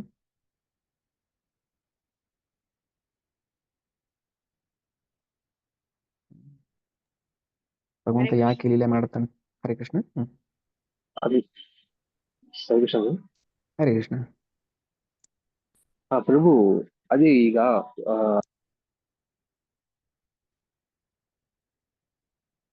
ಅನ್ಮ್ಯೂಟ್ ಮಾಡ್ಕೊಳ್ಳಿ. ಹರೇ ಕೃಷ್ಣ ಪ್ರಭು. ಹೇಳಿ ಪ್ರಭು. ಹರೇ ಕೃಷ್ಣ ಪ್ರಭು. ಹರೇ ಕೃಷ್ಣ. ಅದೇ ಒಂದೊಂದು ಧಾಮ್ಗೆ ಒಂದೊಂದು ನಿಯಮ ಇರುತ್ತಲ್ಲ. ಒಂದೊಂದು ಧಾಮಕ್ಕ ನಿಮ್ ವಾಯ್ಸ್ ಕೇಳಿಸ್ತಲ್ಲ ಪ್ರಭು ಸರಿಯಾಗಿ. ಇವಾಗ ಕೇಳ್ತದೆ ಪ್ರಭು. ಹೇಳಿ. ಒಂದೊಂದು ಧಾಮಕ್ಕೆ ಒಂದೊಂದು ಇದಿರುತ್ತಲ್ಲ ಪ್ರಭು, ನಿಯಮ. ಅದಂದ್ರೆ ಹೋಗ್ಬೇಕಂದ್ರೆ ಯಾವ ತರ ಇರ್ಬೇಕು, ಹೆಂಗ್ ಮಾಡ್ಬೇಕಂತ. ಎಲ್ಲಿಗೆ ಪ್ರಭು? ಅದು ಈಗ ತಿರುಪತಿ ಹೇಳಿದಾರಲ್ಲ ಪ್ರಭು. ಅಲ್ಲಿಗ ಒಂದು ಧಾಮಕ್ಕೆ ಅದು ಗೊತ್ತಿಲ್ಲ ಅಂದ್ರೆ ಏನ್ ಮುಂಚೆಯಿಂದ ಯಾರು ಅನಿಸ್ಕೊ ಬಂದ್ರು ಅದನ್ನೇ ಅವ್ರು ಎಲ್ಲ ಮಾಡ್ತಾ ಇರ್ತಾರೆ. ಅದು ಗೊತ್ತಾಗಲ್ಲ ಪ್ರಭು ಜನಗಳಿಗೆ. ಹೌದು ಹೌದು ಹೌದು. ಅದಕ್ಕೆ ಶಾಸ್ತ್ರ ಅಧ್ಯಯನ ಮಾಡ್ಬೇಕು, ಶಾಸ್ತ್ರ ತಿಳ್ಕೊಂಡು. ಈಗ ನಾವು ಹೋಗಿನ ಪ್ರಯೋಜನ ಇಲ್ವಲ್ಲ. ಭಗವಂತ ಕ್ಲಿಯರ್ ಆಗಿ ಹೇಳ್ತಾನೆ, ಉದ್ದವರಿಗೆ ಹೇಳ್ತಾನೆ, ನನ್ನನ್ನ ಅರ್ಥ ಮಾಡ್ಕೊಳ್ಳದೆ ನನ್ನ ಧಾಮಕ್ಕೆ ಬಂದ್ರೆ ನಾನು ಅನುಗ್ರಹ ಮಾಡೋದಿಲ್ಲ ಅಂತಾನೆ ಹೇಳ್ತಾನೆ. ಬಟ್ ಜನಕ್ಕೆ ಗೊತ್ತಿಲ್ಲ ಅಲ್ವಾ. ಅದಕ್ಕೆ ಈ ಭೌತಿಕ ಜಗತ್ತಲ್ಲಿ 99.9% ಎಲ್ಲ ಮೂರ್ಖರೇ ಇರೋದು ಅಂತ. ಗೊತ್ತಿಲ್ಲ, ಅದೇ ತರಾನೇ ಮಾಡ್ತಾ ಅಂದ್ರೆ ಭಗವಂತನ ಮೇಲೆ ಭಕ್ತಿ ಏನು ಅಲ್ಲಿ ಹೋಗಿದ ಮೇಲೆ ಸ್ವಲ್ಪ ಭಗವಂತನ ಮೇಲೆ ನೋಡಕ್ಕೆ ಅಂತ ಹೋಗಿ ಭಗವಂತ ಮಾಡ್ಕೊಂಡು ಒಂಥರ ಇಲ್ಲ ಪ್ರಭು. ಹೌದು, ಅದು ಏನಂದ್ರೆ ಜನಗಳು ಜಾಸ್ತಿನೇ ಪ್ರಭು, ನೀವು ಹೇಳಿದ್ರೆ ಅದೇ ನಿಜ. ಯಾಕಂದ್ರೆ ಎಷ್ಟೋ ಜನಕ್ಕೆ ಎಲ್ರು ಹೋಗಿರ್ತಾರೆ ಅಲ್ವಾ, ನಾವೆಲ್ಲ ಹೋಗಿದೀವಿ. ಹಂಗಂತ ಹರ್ಟ್ ಮಾಡ್ಕೋಬಾರ್ದು ನಾವು. ಕರೆಕ್ಟ್ ಅವ್ರು ಹೇಳಿದ್ ಸರಿ. ಯಾಕಂದ್ರೆ ಭಗವಂತ ಏನ್ ಹೇಳಿದಾನೆ ಅದನ್ನ ಹೇಳ್ತಾ ಇದೀವಿ. ನಮ್ಗೆ ಭಗವಂತನ ಬಗ್ಗೆ ಜ್ಞಾನ ಇಲ್ಲ, ಭಕ್ತಿ ಇಲ್ಲ, ಪ್ರೀತಿ ಇಲ್ಲ, ಮತ್ತೆ ಹೋಗೋದೇನಕ್ಕೆ? ನಮ್ಗೇನೋ ಬೇಕು ಅಂತ. ನಮ್ಗೇನೋ ಬೇಕು ಅಂತ ಯಾಕೆ ಹೋಗ್ಬೇಕು ಭಗವಂತನ ಹತ್ರ? ವ್ಯವಹಾರ ಮಾಡ್ದಂಗ ಆಗತ್ತೆ ಅಲ್ವಾ. ಅದಕ್ಕೆ ಅನ್ಯಾಭಿಲಾಷದ ಶೂನ್ಯಂ ಜ್ಞಾನ ಕರ್ಮಾದನಾವೃತಂ ಆನುಕೂಲಿಯನ ಕೃಷ್ಣಾನುಶೀಲಂ ಭಕ್ತಿರುತ್ತಮ. ಅನ್ಯಾಭಿಲಾಷದ ಶೂನ್ಯಂ, ಏನು ಆಸೆ ಇಟ್ಕೊಳ್ದೆ ಹೋಗ್ಬೇಕು ನಾವು. ಜ್ಞಾನ ಕರ್ಮಾದಿ ಅನಾವೃತಂ, ಯಾವ ಜ್ಞಾನ ಕರ್ಮಗಳನ್ನು ಇಟ್ಕೊಳ್ದೆ ಹೋಗ್ಬೇಕು. ಆನುಕೂಲಿಯನ ಕೃಷ್ಣ, ಅವನು ಪ್ರೀತಿ ಆಗ್ಲಿ ಅಂತ ಹೋಗ್ಬೇಕು. ನಾವು ಪ್ರೀತಿ ಆಗ್ಲಿ ಅಂತ ಅವನ ಹತ್ರ ಹೋಗೋದಲ್ಲ. ಅದಕ್ಕೆ ಹೇಳಿದ್ದು ಅಷ್ಟು ಕಾರವಾಗಿ. ಯಾಕೆ ಹೇಳಿದ್ದು ಅಂದ್ರೆ, ಇನ್ನೊಂದ್ಸಲ ಹೋಗ್ಬೇಕಾದ್ರೆ ಕೃಷ್ಣನ ತಿಳ್ಕೊಂಡು ಹೋಗ್ಬೇಕು, ಅರ್ಥ ಮಾಡ್ಕೊಂಡು ಹೋಗ್ಬೇಕು ಅಂತ. ಭಕ್ತರು ಹೋಗ್ತಾರೆ, ತುಂಬಾ ಜನ ಭಕ್ತರಿದ್ದಾರೆ, ಹೋಗ್ತಾರೆ, ಭಗವಂತನ ದರ್ಶನ ಮಾಡ್ತಾರೆ, ಬರ್ತಾರೆ. ಬಟ್ ಅವ್ರಿಗೆ ಗೊತ್ತಿದೆ, ಭಗವಂತನ ಬಗ್ಗೆ ಅವ್ರಿಗೆ ಅರಿವಿದೆ. ಅಲ್ಲೋದಾಗ ಅವ್ರೇನು ಕೇಳಲ್ಲ, ತನ್ನ ಭಕ್ತಿ ಕೊಡು ಅಂತ ಕೇಳ್ತಾರೆ. ತಮ್ಮ ಪಾಪಗಳನ್ನಲ್ಲಿ ಕಳ್ಕೊಳಕ್ ಹೋಗ್ತಾರೆ, ಹೇಳ್ತಾರೆ. ಸೊ ಇದೆಲ್ಲ ಭಕ್ತರು ಮಾಡುವಂಥದ್ದು. ಆ ಭಕ್ತರು ಏನ್ ಮಾಡ್ತಾರೆ, ಅವ್ರ ಆಸೆ ಈಡೇರಿಸ್ಕೊಳಕ್ ಹೋಗ್ತಾರೆ. ಅಂತ ತಪ್ಪದು, ಮಾಡಬಾರ್ದು. ಅದರಲ್ಲೂ ಕೂದಲು ಕೊಡೋದು ಯಾರು ಮಾಡಿದ್ರು ಅದನ್ನ ಸಿಸ್ಟಮ್ ಗೊತ್ತಿಲ್ಲ ಮಾಡ್ತಾರೆ ಅಷ್ಟೇ. ಲಲಿತಾ ಮಾತಾಜಿ ಏನ್ ಹೇಳ್ತಾ ಇದ್ರಿ? ಹರೇ ಕೃಷ್ಣ. ಹರೇ ಕೃಷ್ಣ ಮಾತಾಜಿ. ಪ್ರಣಾಮ ಮಾತಾಜಿ. ಪ್ರಭುಜಿ, ನಾರದರಿಗೆ ಮಕ್ಕಳು ಇದ್ದಾರೆ ಮಾತಾಜಿ. ನಾರದರ ಮಕ್ಕಳು ಅಂತ ಹೇಳಿದ್ರಲ್ಲ ಪ್ರಭು, ಅದಕ್ಕೆ ಯಾರು ಅಂತ ಗೊತ್ತಿಲ್ಲ. ವಾಯ್ಸ್ ಬ್ರೇಕ್ ಆಗ್ತದೆ, ನಿಮ್ಗೆ ಸ್ವಲ್ಪ ಹತ್ರ ಇಟ್ಕೊಳ್ಳಿ. ಹರೇ ಕೃಷ್ಣ ಪ್ರಭು. ಹರೇ ಕೃಷ್ಣ. ನಾರದರ ಮಕ್ಕಳ ಬಗ್ಗೆ ಹೇಳಿದ್ರೆ ಅದಕ್ಕೆ ಯಾರು ಅಂತ ಗೊತ್ತಾಗಿಲ್ಲ. ನಾರದರ ಮಕ್ಕಳ? ನಾರದ ನೈಷ್ಠಿಕ ಬ್ರಹ್ಮಚಾರಿ. ಹೌದಾ? ನಾರದ್ರ ಬ್ರಹ್ಮಚಾರಿ ಮಾತಾಜಿ, ಅವ್ರ ಮಕ್ಕಳಿಲ್ಲ. ಪ್ರಭುಜಿ, ಅಂದ್ರೆ ಅವಾಗ್ಲೇ ನೀವು ಹಂಗ ಹೇಳ್ದಂಗಿತ್ತು ಪ್ರಭುಜಿ. ಇಲ್ಲಪ್ಪ, ನಾನ್ ಹೌದು ಹಂಗ ಹೇಳ್ದ. ಇಲ್ಲ, ನಾರದ್ರ ಬ್ರಹ್ಮಚಾರಿ ಅಂದ್ರೆ ಬ್ರಹ್ಮದೇವರ ಮಕ್ಕಳು ನಾರದರು ಮತ್ತು ಸನತ್ ಕುಮಾರರು ಅಂತ ಹೇಳಿದೆ. ಸರಿ, ಬ್ರಹ್ಮದೇವರ ಮಕ್ಕಳು. ಓಕೆ ಓಕೆ, ತಪ್ಪು ಮಾತಾಡಿದೆ, ಸಾರಿ ಇರ್ಲಿ. ಸರಿ ಪ್ರಭುಜಿ. Okay okay, right. Hare Krishna ಪ್ರಭು. ಹರೇ ಕೃಷ್ಣ. ಪ್ರಭು, ಅದೇ ವಾಯ್ಸ್ ಮಧ್ಯದಲ್ಲಿ ಬ್ರೇಕ್ ಆಗ್ಬಿಟ್ಟಿದೆ, ಅದಕ್ಕೋಸ್ಕರ ವಾಯ್ಸ್. ಓಕೆ ಓಕೆ, ಸ್ವಲ್ಪ ನೆಟ್ವರ್ಕ್ ಇಶ್ಯೂ ಇದೆ ಪ್ರಭು. Okay okay. ಕಲ್ಪನಾ ಮಾತಾಜಿ, ಶ್ವೇತಾ ಮಾತಾಜಿ. ಹರೇ ಕೃಷ್ಣ ಪ್ರಭು, ಪ್ರಣಾಮಗಳು. ಪ್ರಣಾಮ ಮಾತಾಜಿ. ಪ್ರಭು, ಇವ್ರಿಗೆ ದಕ್ಷರಿಗೆ ಭಗವಂತ ಮಗುವಾಗಿ ಬರ್ತಾರೆ ಅಂತಲ್ಲ ಪ್ರಭು, ಅವರು ಯಾರು ಪ್ರಭು? ದಕ್ಷನಿಗೆ ಏನ್ ಹೇಳಿದ್ದಾರೆ? ದಕ್ಷ ಮತ್ತು ಸೂರ್ಯನಿಗೆ ಪ್ರಭು ವಾಯ್ಸ್ ಬ್ರೇಕ್ ಆಗ್ತಿದೆ. ದಕ್ಷನಿಗೆ ಮಗ ಮತ್ತೆ ಕೇಳಿಸದ್ಯಾ? ದಕ್ಷ ಪ್ರಜಾಪತಿ ಮತ್ತೆ ಹರೇ ಕೃಷ್ಣ ಪ್ರಭು, ಅದು ನರನಾರಾಯಣ ಹೇಳಿದ್ರಿ ನರನಾರಾಯಣ. ದಕ್ಷನ್ ಮಗಳಿಗೆ ದಕ್ಷನ ಮಗಳು ಆಕೂತಿನ ಏನ್ ಹೇಳಿದೆ? ದಕ್ಷನ್ ಮಗಳಿಗೆ ನೋಡಿ, ಮರ್ತೋಯ್ತು ನನಗೆ. ನರನಾರಾಯಣ ಋಷಿಯಾಗಿ ಬರ್ತಾನೆ ಭಗವಂತ. ದಕ್ಷನ ಮಗಳಿಗೆ ಮಗಳ ಅಂದ್ರೆ ಬಿಫೋರ್ ಮಗಳಿಗೆ ಹೇಳಿದ್ರಿ ಪ್ರಭು, ಮಗಳಿಗೆ ಆಮೇಲೆ ಹೇಳಿದ್ರಿ, ಹೌದಾ? ದಕ್ಷನಿಗೂ ಕೂಡ ಮಗನಾಗಿ ಇಲ್ಲ ಬರ್ತಾರೆ, ಇಲ್ಲ ಇಲ್ಲ ಇಲ್ಲ, ಸಾರಿ, ದಕ್ಷನ ದಕ್ಷನ್ ಪತ್ನಿ ಇಲ್ಲ ಇಲ್ಲ, ದಕ್ಷನ ಗರ್ಭದಲ್ಲಿ ಮಗಳಿಗೆ. ಬರ್ತಾರೆ ಅಂತ. ಹೌದಾ? ಹಾ ದಕ್ಷನ ಮಗಳಿಗೆ ಭಗವಂತ ಮಗನಾಗಿ ಬರ್ತಾನೆ, ನರನಾರಾಯಣ ಋಷಿಯಾಗಿ ಬರ್ತಾನೆ. ಓಕೆ, ಕರೆಕ್ಷನ್ ಹಾ, ಮಾಡಿ. ಅದಕ್ಕೆ ಹೇಳಿದ್ದೀನಿ ಪ್ರಭು. ಆಮೇಲೆ ಇನ್ನೊಂದು ಓಕೆ ಪ್ರಭು, ಓಕೆ ಅಂದ್ರೆ ಇದು ನಾನು ಎಲ್ಲೋ ಕೇಳಿದ್ದು, ಹ್ಮ್ ಅದು ಹ್ಮ್ ಹೌದಾ ಹ್ಮ್ ಇಲ್ವಾ ಅಂತ ಒಂದು ಕ್ಲಾರಿಟಿ ಓಕೆ ಪ್ರಭು. ಓಕೆ, ಕೇಳಿ ಇವಾಗ ಕೇಳಿ ಕೇಳಿ. ದ್ವಾಪರ ಯುಗದಲ್ಲಿ ಹ್ಮ್ ಕೃಷ್ಣ ಆಗಿ ಬಂದಾಗ, ಹ್ಮ್ ತ್ರೇತಾಯುಗದಲ್ಲಿ ರಾಮ ಹುಟ್ಟಿದಾಗ ಕೌಸಲ್ಯ ಇಂದ ರಾಮ ದೂರ ಆಗ್ತಾರೆ, ಕೈಕೇಯಿ ಅವ್ರನ್ನ ಕಾಡಿಗೆ ಕಳಿಸ್ತಾರೆ. ಸೊ ಓಕೆ ಅದಕ್ಕೋಸ್ಕರ ದ್ವಾಪರ ಯುಗದಲ್ಲಿ ಕೃಷ್ಣ ದೇವಕಿ ಗರ್ಭದಲ್ಲಿ ಬಂದಾಗ ಮತ್ತೆ ಇವರು ದೇವಕಿ ಕೈಕೇಯಿ ಆಗಿರ್ತಾರಂತೆ ಹಿಂದೆ. ಆ, ಹಾ ತ್ರೇತಾಯುಗದಲ್ಲಿ ಯಶೋಧ ಬಂದು ಓಕೆ ಕೌಸಲ್ಯ ಮಾತೆ ಆಗಿರ್ತಾರಂತೆ. ಸೊ ಹ್ಮ್ ಹಾಗಾಗಿ ಅವ್ರಿಗೆ ಅಲ್ಲಿ ಹ್ಮ್ ಏನ್ ಸಿಕ್ಕಿಲ್ಲ ಅದನ್ನ ಇಲ್ಲಿ ಅವರು ಮಗುವಾಗಿ ಬಂದ್ರು ಅಂತ ನಾನು ಎಲ್ಲೋ ಒಂದ್ ಕಡೆ ಹ್ಮ್ ಕೇಳಿದೆ ಪ್ರಭು. ಅದು ಹೌದು ಹೌದು ಹೌದಾ ಹೌದು ಪ್ರಭು? ಹೌದು. ಬಟ್ ಇದೆಲ್ಲೂ ಬೇರೆ ಗ್ರಂಥಗಳಲ್ಲಿ ಉಲ್ಲೇಖ ಮಾಡಿಲ್ಲ, ಪ್ರಭುಪಾದರು ಇನ್ನೂ ಎಲ್ಲೂ ಹೇಳಿಲ್ಲ ಇದ್ರ ಬಗ್ಗೆ. ಸೊ ಅದನ್ನ ನಾವು ಅಥೆಂಟಿಕೇಟ್ ಅಂತ ನಾವು ಸ್ವೀಕಾರ ಮಾಡೋಂಗಿಲ್ಲ. ಬೇರೆ ಗ್ರಂಥಗಳಲ್ಲಿ ಇರ್ಬೋದೇನೋ, ಬಟ್ ಅದನ್ನ ನಾವು ಅದ್ರ ಬಗ್ಗೆ ಚರ್ಚೆ ಮಾಡೋದಿಲ್ಲ, ಹಂಗೆ ಬಿಡ್ಬೇಕಾಗುತ್ತೆ. ಯಾಕಂದ್ರೆ ಗುರುಗಳು ಹೇಳಿಲ್ಲ ಅಂದ್ರೆ ನಾವು ಅದನ್ನ ತಗೊಳಂಗಿಲ್ಲ. ಕೇಳಿದೆ ನಾನು ಅದನ್ನ. ಬಟ್ ಎಲ್ಲಿ ಆಚಾರ್ಯರು ಈಗ ಫಾರ್ ಎಕ್ಸಾಂಪಲ್ ವಿಶ್ವನಾಥ ಚಕ್ರವರ್ತಿ ಠಾಕೂರ್ ಅವರಾಗ್ಲಿ, ಬಲದೇವ್ ವಿದ್ಯಾಭೂಷಣ್ ಅವರಾಗ್ಲಿ, ಆಮೇಲೆ ಈ ತರ ಆಚಾರ್ಯರು ಪರೋಪಾದಾಕಾರಿ ಇವ್ರು ಹೇಳಿದ್ರೆ ಮಾತ್ರ ನಾವು ಅದನ್ನ ತಗೋಬೇಕು. ಅವರು ಎಲ್ಲೂ ಕೋಟ್ ಮಾಡಿಲ್ಲ ಇದ್ರ ಬಗ್ಗೆ. ಇರ್ಬೋದೇನ್ರಿ ಬೇರೆ ಬೇರೆ ಶಾಸ್ತ್ರ, ತುಂಬಾ ಪುರಾಣಗಳು ಶಾಸ್ತ್ರಗಳು ಇದೆ, ಅಲ್ಲಿ ಇರ್ಬೋದೇನೋ, ಬಟ್ ನಾವು ಅದನ್ನ ಚರ್ಚೆ ಮಾಡಲ್ಲ. ಓಕೆ ಪ್ರಭು. ಆಮೇಲೆ ಪ್ರಭು ನನಗೆ ಒಂದು ಓಕೆ ಡೌಟ್, ಮಾತಾಜಿ. ಅಂದ್ರೆ ಹೇಳಿ ಇದು ಹೇಳಿ ನನ್ಗ್ ಡೌಟ್, ಅದಕ್ಕೋಸ್ಕರ ಕೇಳ್ತಾ ಇದ್ದೀನಿ. ಇವಾಗ ಹೇಳಿ. ಇವ್ರು ಹ್ಮ್ ರಾಘವೇಂದ್ರ ಹ್ಮ್ ಗುರುಗಳು ಬಂದು ಹೌದೌದು ಕೃಷ್ಣನ ಪರಮ ಭಕ್ತರೆ ಅವರು ಕೂಡ ಅಲ್ವಾ ಪ್ರಭು? ಹೌದು ಹೌದೌದು ಹೌದು. ಸೊ ಅವರ ಉಲ್ಲೇಖ ಇಲ್ಲೆಲ್ಲೂ ಬಂದಿಲ್ವಲ್ಲ, ಅದು ಯಾಕೆ ಅಂತ? ಇಲ್ಲೆಲ್ಲೂ ಬಂದಿಲ್ಲ, ಬಟ್ ಅವರು ಮಾಧ್ವ ಸಂಪ್ರದಾಯದವರೇ. ಮಾಧ್ವ ಸಂಪ್ರದಾಯ ವ್ಯಾಸತೀರ್ಥರ ಶಿಷ್ಯ, ಬಟ್ ಅವ್ರನ್ನ ನಾವು ಕನ್ಸಿಡರ್ ಮಾಡ್ತೀವಿ. ಗುರು ರಾಘವೇಂದ್ರ ಸ್ವಾಮಿಗಳನ್ನ ವೈಷ್ಣವ ಮಾಧ್ವರು ಅಂತ ಕನ್ಸಿಡರ್ ಮಾಡ್ತೀವಿ. ಆದ್ರೆ ಅವರ ಹಿಂದಿನ ಜನ್ಮದಲ್ಲಿ ಅವರು ಭಕ್ತರಾಗಿದ್ರು, ಪ್ರಹ್ಲಾದರಾಗಿದ್ರು, ಅದೆಲ್ಲ ಹೇಳ್ತಾರೆ. ಬಟ್ ಏನಂದ್ರೆ ನಾವು ಯಾಕೆ ಕೆಲವು ವಿಚಾರಗಳನ್ನ ಚರ್ಚೆ ಮಾಡಲ್ಲ ಅಂದ್ರೆ, ಅದು ನಮ್ಗೆ ಅಧಿಕೃತ ಪರಂಪರೆಯಿಂದ ಬರ್ಲಿಲ್ಲ ಅಂತ. ಇರ್ಬೋದು, ಶಾಸ್ತ್ರ ಇದೆ, ಶಾಸ್ತ್ರ ಇದ್ರೂ ಕೂಡ ನಮ್ಗೆ ಅದು ಪರಂಪರೆಯಿಂದ ಬರ್ಲಿಲ್ಲ. ಈಗ ನಮ್ಗೆ ಪರಂಪರೆ ಅಂದ್ರೆ ಯಾರು? ನಮ್ಮ ದೀಕ್ಷಾ ಗುರು, ಅವರ ಗುರು. ಸೊ ಅವರಿಂದ ಬಂದಿಲ್ಲ ಅಂದ್ರೆ ನಾವು ಅದನ್ನ ಹಾಗೆ ಇಡ್ಬೇಕಾಗತ್ತೆ, ಅದನ್ನ ನಾವು ಮ್ಯಾನಿಪುಲೇಟ್ ಮಾಡಕ್ಕಾಗಲ್ಲ. ಇಲ್ಲ ಅಂತಲ್ಲ, ಹೇಳಿದ್ದು ಶಾಸ್ತ್ರ ಇರಲ್ಲ ಅಂತ ಹೇಳ್ತಾ ಇಲ್ಲ ನಾನು, ಇರಬಹುದೇನೋ ಬೇರೆ ಗ್ರಂಥಗಳಲ್ಲಿ, ಬಟ್ ಅದು ನಮ್ಗೆ ಅಧಿಕೃತ ಪರಂಪರೆಯಿಂದ ಬಂದಿರಲ್ವಲ್ಲ, ಸೊ ಹಂಗಾಗಿ ನಾವು ಅದನ್ನ ತಗೊಳಂಗಿಲ್ಲ. ಓಕೆ, ಅವ್ರದ್ದು ಯಾವ ಪರಂಪರೆ ಗುರು? ಮಾಧ್ವ ಸಂಪ್ರದಾಯ. ಅವರು ಮಾಧ್ವ, ಈಗ ನಮ್ದು ಮಾಧ್ವ ಸಂಪ್ರದಾಯನೇ, ಅಂದ್ರೆ ನಮ್ದು ಗೌಡಿಯ ಮಿಕ್ಸ್ ಆಗುತ್ತೆ. ಓಕೆ, ಮಧ್ವಾಚಾರ್ಯರಿಂದ ಹಾಗೆ ಬಂದ್ರು ಕೊನೆಗೆ ಮಾಧವೇಂದ್ರ ಪುರಿ ಅವರವರೆಗೂ ಬಂದ್ರು. ಸೊ ಮಾಧವೇಂದ್ರ ಪುರಿ ಅವರಿಂದ ನಮ್ಮ ಸಂಪ್ರದಾಯ ಗೌಡಿಯ ಆಯಿತು. ಬ್ರಹ್ಮ ಮಾಧ್ವ ಗೌಡಿಯ ಸಂಪ್ರದಾಯ ಅವ್ರದ್ದು. ಈಗ ಗುರು ರಾಘವೇಂದ್ರ ಸ್ವಾಮಿಗಳವರ ಬ್ರಹ್ಮ ಮಾಧ್ವ ಸಂಪ್ರದಾಯ ಅವ್ರದ್ದು. ಓಕೆ, ಸೊ ಹಾಗೇನಾಗುತ್ತೆ, ಅವರು ಮಾಧ್ವ ಈಗ ನಾವು ಮಾಧ್ವ ಪರಂಪರೆನೇ ಫಾಲೋ ಮಾಡೋದು, ದ್ವೈತ ಸಿದ್ಧಾಂತ. ಓಕೆ, ಆ ದ್ವೈತ ಏನಾಗುತ್ತೆ, ಗೌಡಿಯ ಸಂಪ್ರದಾಯ ಬಂದಾಗ ನಾವು ರಾಧಾರಾಣಿ ಭಕ್ತಿ ಮಾಡಕ್ ಶುರು ಮಾಡಿದ್ವಿ. ಆದ್ರೆ ಮಾಧವ ಸಂಪ್ರದಾಯದಲ್ಲಿ ರಾಧಾರಾಣಿ ಭಕ್ತಿ ಮಾಡಲ್ಲ, ಅವ್ರು ಕೃಷ್ಣ ಭಕ್ತಿ ಮಾತ್ರ ಮಾಡ್ತಾರೆ. ಓಕೆ, ಹಂಗ್ ನೋಡ್ಕೊಂಡ್ರೆ ಬ್ರಹ್ಮ ಮಾಧ್ವ ಸಂಪ್ರದಾಯಕ್ಕಿಂತ ಬ್ರಹ್ಮ ಮಾಧ್ವ ಗೌಡಿ ಸಂಪ್ರದಾಯ ಇನ್ನೂ ಉತ್ಕೃಷ್ಟ, ಇನ್ನೂ ಹೈಯೆಸ್ಟ್. ಯಾಕಂದ್ರೆ ಶ್ರೀಮತಿ ರಾಧಾರಾಣಿ ಭಕ್ತಿ ಮಾಡ್ತೀವಿ. ಓಕೆ ಮಾತಾಜಿ. Rutush, okay, thank you Rutush ಮಾತಾಜಿ. ಓಕೆ ಮಾತಾಜಿ, ಹರೇ ಕೃಷ್ಣ. ಹರೇ ಕೃಷ್ಣ ಪ್ರಭು. ಹರೇ ಕೃಷ್ಣ. ಹರೇ ಕೃಷ್ಣ. ಪ್ರಣಾಮ ಮಾತಾಜಿ. ಪ್ರಭುಜಿ, ಅದು ಬಲರಾಮ ಮತ್ತೆ ಲಕ್ಷ್ಮಣ ಇಬ್ರು ಅವತಾರ ಸಮಾಪ್ತಿ ಮಾಡಿದಾಗ, ಎಲ್ಲ ಲೀಲೆ ಮುಗಿದ್ಮೇಲೆ ಅವತಾರ ಸಮಾಪ್ತಿ ಮಾಡಿದಾಗ ಆದಿಶೇಷ ಬೇರೆ ಬೇರೆ ರೂಪ ಯುಗದಲ್ಲಿ. ತಾಳ್ತಾರೆ. ಕರೆಕ್ಟ್, ಹೌದು. ಬೇರೆ ಬೇರೆ ಯುಗದಲ್ಲೂ ಅವತಾರ ಸಮಾಪ್ತಿ ಮಾಡಿದಾಗ ಅವ್ರಿಬ್ರು ಆದಿಶೇಷ ರೂಪದಲ್ಲಿ. ಆದಿಶೇಷ ಮೂಲ ರೂಪ, ಬಲರಾಮ ವಿಸ್ತೃತ ರೂಪನ ಪ್ರಭು? ಆದಿಶೇಷನ ಅವತಾರ, ಬಲರಾಮನೇ ಆದಿಶೇಷ ಆಗೋದು, ಅಂದ್ರೆ ವಿಸ್ತೃತ ಸ್ವಾಂಶ ವಿಸ್ತರಣೆ. ಅದೇ ಬಲರಾಮ ನಿತ್ಯಾನಂದ ಪ್ರಭು ಆಗಿ ಬರ್ತಾರೆ, ಅದೇ ಬಲರಾಮ ಆದಿಶೇಷನ ಆಗ್ತಾನೆ, ಅದೇ ಬಲರಾಮ ಲಕ್ಷ್ಮಣನ ಆಗ್ತಾನೆ. ಅಂದ್ರೆ ಭಗವಂತನ ಅಂಶದ ಸ್ವಾಂಶ ವಿಸ್ತರಣೆ ಅದು.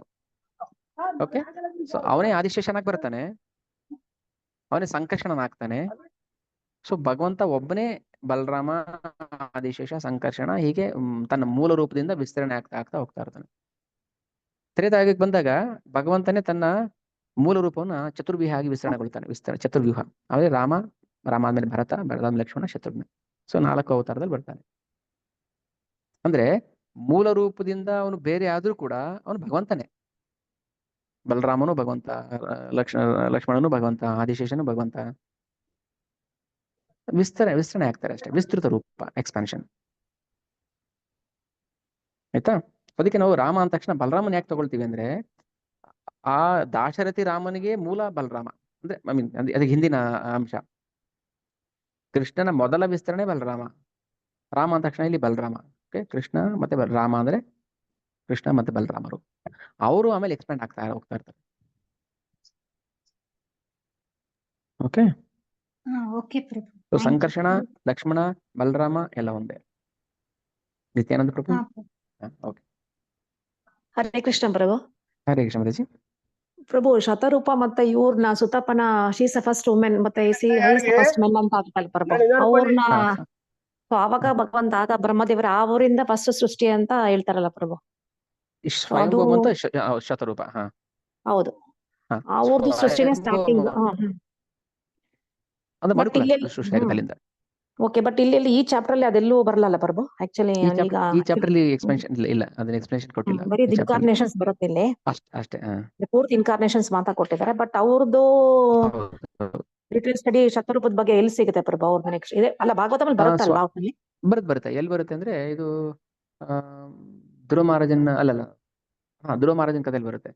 ಧ್ರುವ ಸ್ವಯಂಭುವ ಮತ್ತೆ ಶತರೂಪರ ಮಕ್ಕಳು 5 ಜನ ಇರ್ತಾರೆ. ಆಕೂತಿ, ಪ್ರಸೂತಿ, ದೇವಹೂತಿ ಮತ್ತೆ ಉತ್ತಾನಪಾದ, ಪ್ರಿಯವರ್ತ. ಉತ್ತಾನಪಾದನ ಮಗ ಧ್ರುವ. ಸೊ ಇಲ್ಲಿ ಹೇಳ್ಬೇಕಾದ್ರೆ ಶತರೂಪ, ಆಮೇಲೆ ಕಪಿಲ ಮುನಿ ಇದರಲ್ಲಿ ಬರ್ತಾರೆ.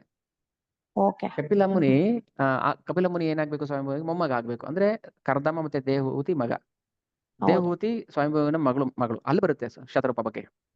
ಅಂದ್ರೆ ಸ್ವಯಂಭವನು ತನ್ನನ್ನು ತಾನೇ ವಿಸ್ತರಣೆ, ಬ್ರಹ್ಮನ ದೇಹದಿಂದ ಬಂದವರು ಇವರು, ಸ್ವಯಂಭವನು ಮತ್ತೆ ಶತರೂಪ. ಬ್ರಹ್ಮ ಒಂದೇ ದೇಹದಿಂದ ಬಂದವರು ಅವರಿಬ್ರು. ಬಟ್ ಇಲ್ಲಿ ಗಂಡ ಹೆಂಡತಿ ಅಂತ ಸೃಷ್ಟಿ ಆಗುತ್ತೆ. ಮೊದಲನೇ ಕ್ರಿಯೇಚರ್ ಅವರೇ. ಕರೆಕ್ಟ್, ಹೌದು. ಮೊದಲನೇ ಹ್ಯೂಮನ್ ಫಾರ್ಮ್ ಸ್ವಯಂಭವನು ಮತ್ತೆ ಶತರೂಪ.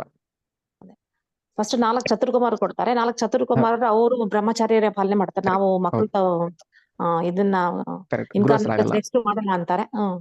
ಸೊ ಮತ್ತೆ ಬ್ರಹ್ಮದೇವನು ಶತರೂಪನ್ ಮತ್ತೆ ಇವ್ರನ್ನ ಇದ್ ಮಾಡ್ತಾರಲ್ಲ ಪ್ರಭು, ತಮ್ಮ ದೇಹದಿಂದ ಸೃಷ್ಟಿ ಮಾಡ್ತಾರೆ. ಹೌದು, ತಮ್ಮದೇ ಸೃಷ್ಟಿ ಮಾಡ್ತಾರೆ. ಸೊ ಅಲ್ಲಿಂದ ನಮ್ಮ ಇಡೀ ಸೃಷ್ಟಿ ಸ್ಟಾರ್ಟ್ ಆಗತ್ತೆ. ಕರೆಕ್ಟ್, ಹೌದು. ಈ ಚಾಪ್ಟರ್ ಎಲ್ಲೂ ಬರಲ್ಲ, ಇನ್ಕಾರ್ನೇಷನ್ಸ್ ಎಲ್ಲೂ ಬರಲ್ಲ. ಅದು 3rd ಕ್ಯಾಂಟನ್ ಅಲ್ಲಿ ಬರುತ್ತೆ. ಕಪಿಲ ಮುನಿ ಲೀಲೆಯಲ್ಲಿ ಹೇಳ್ಬೇಕಾದ್ರೆ ಅದು ಬರುತ್ತೆ. ಕರ್ದಮ ಹೇಗೆ ಬಂದರು, ಕರ್ದಮ ಇವರೆಲ್ಲ ಋಷಿಗಳು, 9 ಜನ ಋಷಿಗಳು. ದಕ್ಷಿಣ 9 ಜನ ಹೆಣ್ಣು ಮಕ್ಕಳಿಗೆ ಮದುವೆ ಮಾಡ್ತಾರೆ. ಸೊ ಅದ್ರಲ್ಲಿ ಕರ್ದಮನ ಮಗ ಕಪಿಲ, ಅತ್ರಿ, ಈ ತರ ಎಲ್ಲ ಋಷಿಗಳಿಗೂ ಮಕ್ಕಳಾಗಿ ಬರ್ತಾರೆ. ಅಲ್ಲಿಂದ ನಮ್ಮ ಮನುಕುಲ ಶುರು ಆಯ್ತು ಈ ಸೃಷ್ಟಿನಲ್ಲಿ. ಅಂದ್ರೆ ಈ ಮನ್ವಂತರ, ಈ ಕಲ್ಪದಲ್ಲಿ. ಹೌದು, ಸ್ವಯಂಭೂಮನು, ಸ್ವಾರೋಚಿಷ, ಚಾಕ್ಷುಷ, ಹೀಗೆ ಮನ್ವಂತರ ಚೇಂಜ್ ಆಗ್ತಾ. ಓಕೆ, ಸ್ವಲ್ಪ ಈಸಿ ಆಗಿದೆ, ಸ್ವಲ್ಪ ಒಂಚೂರು ಅರ್ಥ ಅಲ್ಲ. ಎವ್ರಿ ಡೇ ಪ್ರತಿದಿನ ಅಧ್ಯಯನ ಮಾಡ್ಬೇಕು ಪರವಾಗಿಲ್ಲ ಅಷ್ಟೇ. ಪ್ರತಿದಿನ ಒಂದ್ಸಲ ನೋಡ್ತಿದ್ರೆ ಸ್ವಲ್ಪ ತಲೆ ಉಳ್ಕೊಳ್ಳೋದು. ಹೌದು, ಗಿಡ ಒಂದ್ ಟಚ್ ಅಲ್ಲಿ ಇರ್ಬೇಕು ಅಷ್ಟೇ. ವಾಸ್ಟ್ ಇದೆ ಪ್ರಭು ಇದು. ಹೌದು, ಕನ್ಫ್ಯೂಸ್ ನಮಗೆ ತುಂಬಾ ವಾಸ್ಟ್ ಇದೆ. ಹೆಸರು ಮರ್ತೋಗ್ಬಿಡುತ್ತೆ, ಕನ್ಫ್ಯೂಸ್ ಆಗುತ್ತೆ. ಖಂಡಿತ.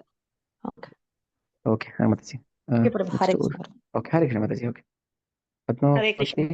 ಹರೇ ಕೃಷ್ಣ ಪ್ರಭು. ಮಾತಾಜಿ. ಹರೇ ಕೃಷ್ಣ. ಪ್ರಜಾಪತಿಗೆ ಗಂಡ್ಮಕ್ಳಿಲ್ವಾ ಪ್ರಭು? ಪ್ರಜಾಪತಿಗಳಿಗೆ ಇದ್ದಾರೆ, ಗಂಡು ಮಕ್ಳಿದ್ದಾರೆ. 9 ಜನ. ಆದ್ರೆ ಗಂಡ್ಮಕ್ಳ ಬಗ್ಗೆ ಜಾಸ್ತಿ ಉಲ್ಲೇಖ ಮಾಡಿಲ್ಲ. ಅವರ 9 ಜನ ಹೆಣ್ಮಕ್ಳು ಅಂತ ಹೇಳ್ತಾರೆ. ಪ್ರಜಾಪತಿಗೆ ಗಂಡು ಮಕ್ಳ ಬಗ್ಗೆ ಎಲ್ಲೂ ನೆನಪಿದೆ ಯಾರಿಗಾದ್ರು? ಪ್ರಜಾಪತಿ ಗಂಡು ಮಕ್ಕಳು ಯಾರಿಗಾದ್ರು? ಸರಸ್ವತಿ ಮಾತಾಜಿ ಅಥವಾ ಯಾರಿಗಾದ್ರು ಗೊತ್ತಿದ್ಯಾ? ಹರೇ ಕೃಷ್ಣ ಪ್ರಭು, ನಾನು ಕೇಳಿದೀನಿ, ಬಟ್ ಗಂಡು ಮಕ್ಳ ಬಗ್ಗೆ ಎಲ್ಲೂ ಉಲ್ಲೇಖ ಇಲ್ಲ ಪ್ರಭು. ಅವ್ರಿಗೆ 7 ಜನ ಹೆಣ್ಣು ಮಕ್ಳು ಅಂತ ಹೇಳ್ತಾರೆ. ಹೌದು.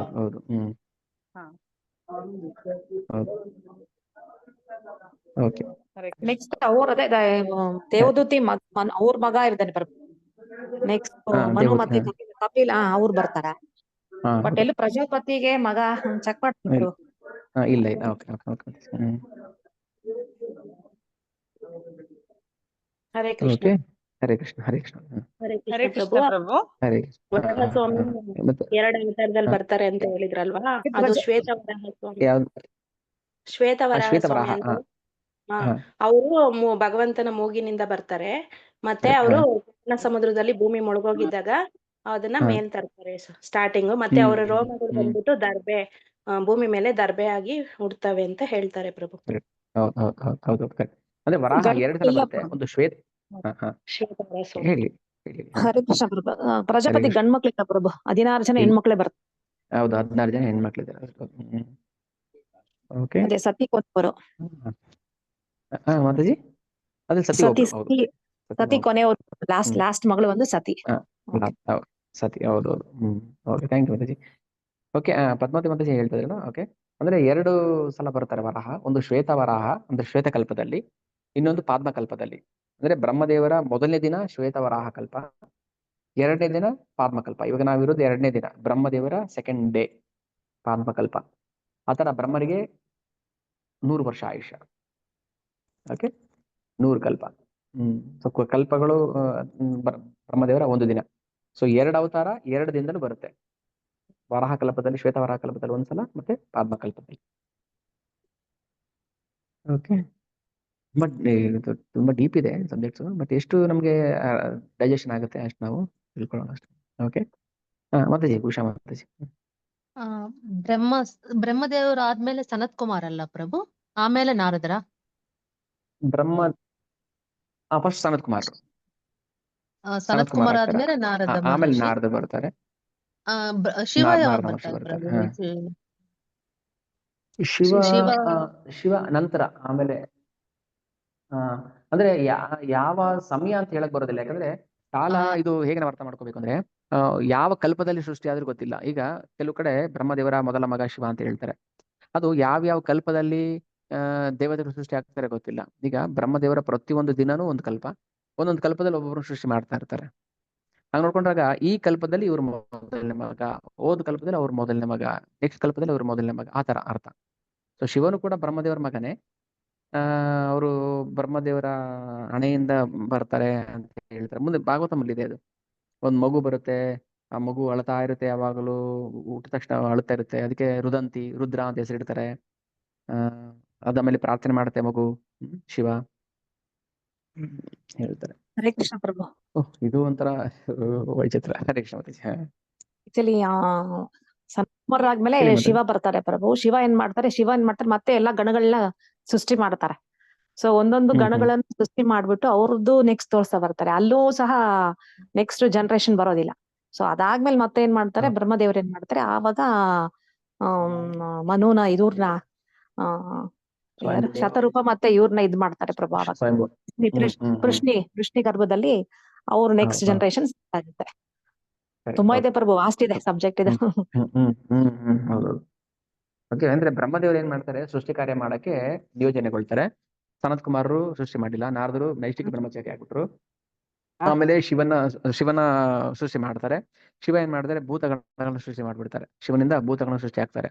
ಆಮೇಲೆ ಅವ್ರಿಗೆ ಯಾಕೋ ಸೃಷ್ಟಿ ಸರಿ ಹೋಗ್ಲಿಲ್ಲ. ಅವ್ರಿಗೆ ಯಾಕೋ ಒಂಥರ ಅವ್ರಿಗೆ ಇಷ್ಟ ಆಗಿಲ್ಲ. ಕೊನೆಗೆ ಆಮೇಲೆ ತನ್ನ ದೇಹದಿಂದ ಸ್ವಯಂಭವಮನು ಶತರೂಪನ ಡಿವೈಡ್ ಮಾಡ್ತಾರೆ.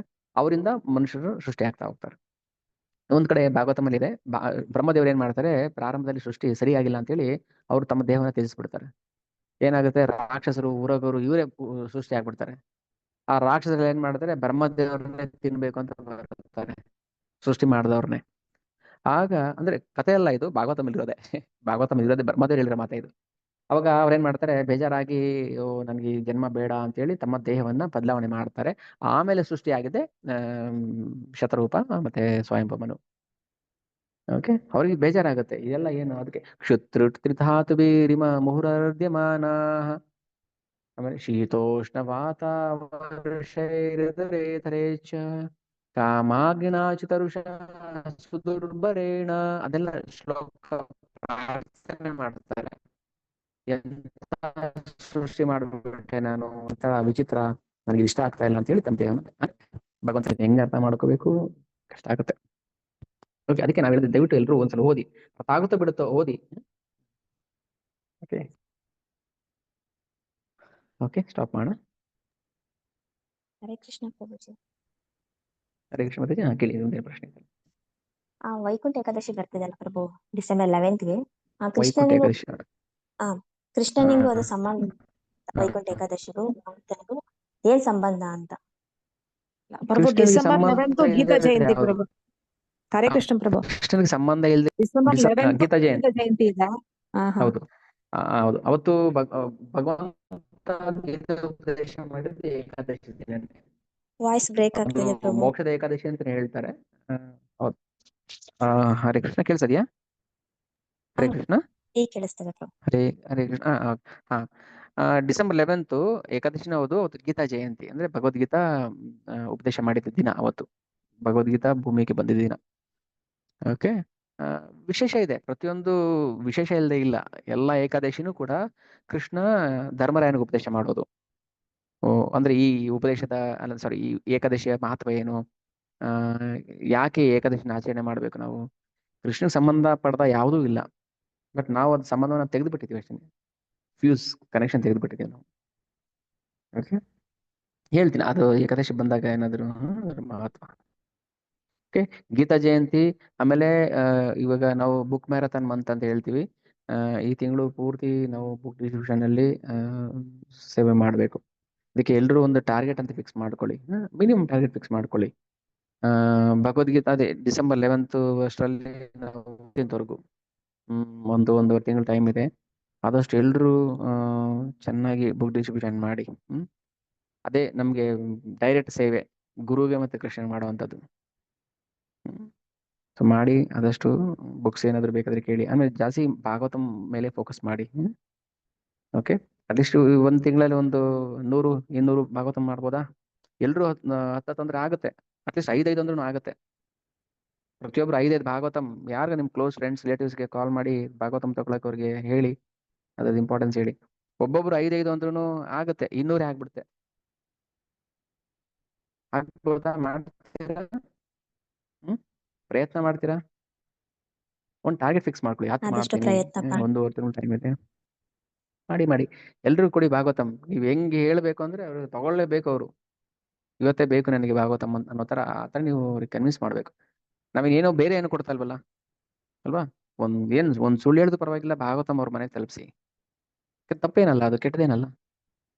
ಅವ್ರ ಉದ್ಧಾರಕ್ಕೋಸ್ಕರ ಮಾಡಿ. ಎಲ್ರು ಪ್ರಯತ್ನ ಮಾಡಿ, ನೀವೇ ಅಂತಲ್ಲ, ಎಲ್ಲರೂ ಪ್ರತಿಯೊಬ್ರು. ಯಾರ್ಯಾರು ಭಾಗವತಂ ತಗೊಂಡಿದ್ದೀರಾ ಅವರು ಇನ್ನೊಬ್ಬರಿಗೆ ನೀವು ಕನ್ವಿನ್ಸ್ ಮಾಡಿ, ಮತ್ತೆ ಅವ್ರು ಇನ್ನೊಬ್ರು ಕನ್ವಿನ್ಸ್ ಮಾಡ್ತಾರೆ. ಈ ತರ ಒಂದು ಟಾರ್ಗೆಟ್ 200 ಇಟ್ಕೋಬೋದಾ ನಮ್ಮ ಗ್ರೂಪಿಂದ? ಓಕೆ, ಆಮೇಲೆ ಈಗ ಬೇರೆ ಬೇರೆ ಗ್ರೂಪ್ ಅವರು ಇರ್ತಾರೆ, ಅವರು ನಿಮ್ಮ ಸೆಂಟರ್ಗೆ ನೀವು ಸೇವೆ ಮಾಡಿ. ಪ್ರತಿಯೊಬ್ರು ಅವ್ರವ್ರ ಸೆಂಟರ್ಗೆ ಸೇವೆ ಮಾಡಿ. ಎಲ್ರು ಮಾಡ್ಬೇಕು. ಇಲ್ಲಿ ಏನಂದ್ರೆ ನಮ್ ಗ್ರೂಪ್ ಆ ಗ್ರೂಪ್ ಆತರ ಏನು ಭೇದ ಭಾವ ಮಾಡೋದಲ್ಲ. ಅವ್ರವ್ರ ಗ್ರೂಪ್ ಅವ್ರವ್ರ ಸೆಂಟರ್ಗೆ ಅವರು ಸೇವೆ ಮಾಡ್ಲೇಬೇಕು, ಮಾಡ್ಬೇಕು. ಓಕೆ, ನಮ್ಮ ಹೊಸಕೋಟೆ ಗ್ರೂಪ್, ನಮ್ಮ ಆನ್ಲೈನ್ ಆಫ್ಲೈನ್ ಟೀಚಿಂಗ್ ಯಾರಿದ್ದಾರೆ ಅವರು ನಮ್ಮ ಸೆಂಟರ್ಗೆ ಸೇವೆ ಮಾಡ್ಬೇಕು. ಓಕೆ, ಭಾಗವತಂ ಯಾರಿಗೆ ಬೇಕಾದ್ರೂ ಕೊಡಿ ಭಾಗವತಂ, ತೊಂದರೆ ಇಲ್ಲ. ಅವ್ರು ಭಕ್ತರ ಅದ್ರ ಬಗ್ಗೆ ಏನು ಯೋಚನೆ ಮಾಡಬೇಡಿ. ಸ್ವಲ್ಪ ದಿನ ಇಟ್ಕೊಳ್ತಾರೆ, ಆಮೇಲೆ ಹಂಗ್ ಮಾಡ್ತಾರೆ ಅದೆಲ್ಲ ಇಲ್ಲ. ಭಗವಂತ ನೋಡ್ಕೊತಾನೆ. ನಮ್ ಕರ್ತವ್ಯ ತಲುಪಿಸ್ಬೇಕು. ಮಾಡ್ತೀರಾ ಬುಕ್ ಮ್ಯಾರಥಾನ್ ಮಂತಲ್ಲಿ? ಓಕೆ, ಎಲ್ಲರೂ ಮಾಡ್ತಾರೆ, ಇವನ್ ಸನ್ಯಾಸಿಗಳು ಮಾಡ್ತಾರೆ, ಗುರು ಮಹಾರಾಜರು ಮಾಡ್ತಾರೆ. ಪ್ರಯತ್ನ ಪ್ರತಿದಿನ ಮಾಡ್ತೀವಿ ಪ್ರಭು. ಹರೇ ಕೃಷ್ಣ ಪ್ರಭು. ಥ್ಯಾಂಕ್ ಯು ಮಾತಾಜಿ, ಖಂಡಿತ ಮಾಡಿ. ಹರೇ ಹರೇ ಕೃಷ್ಣ. ಕೃಷ್ಣ. ಹರೇ ಕೃಷ್ಣ. ನಿನ್ನೆಯಿಂದ ಹರೇ ಮಾಡ್ತಾ ಕೃಷ್ಣ. ಇದ್ದೀವಿ ಕೇಳಿಸ್ಕೊಳ್ಳಿ, ಪ್ರಭು, ಹೇಳಿ. Book distribute. ಓಕೆ, ಜೈ ಜೈ ಜೈ. ಓಕೆ, ಹರೇ ಕೃಷ್ಣ. ಸೊ ಎಲ್ರು ಮಾಡಿ.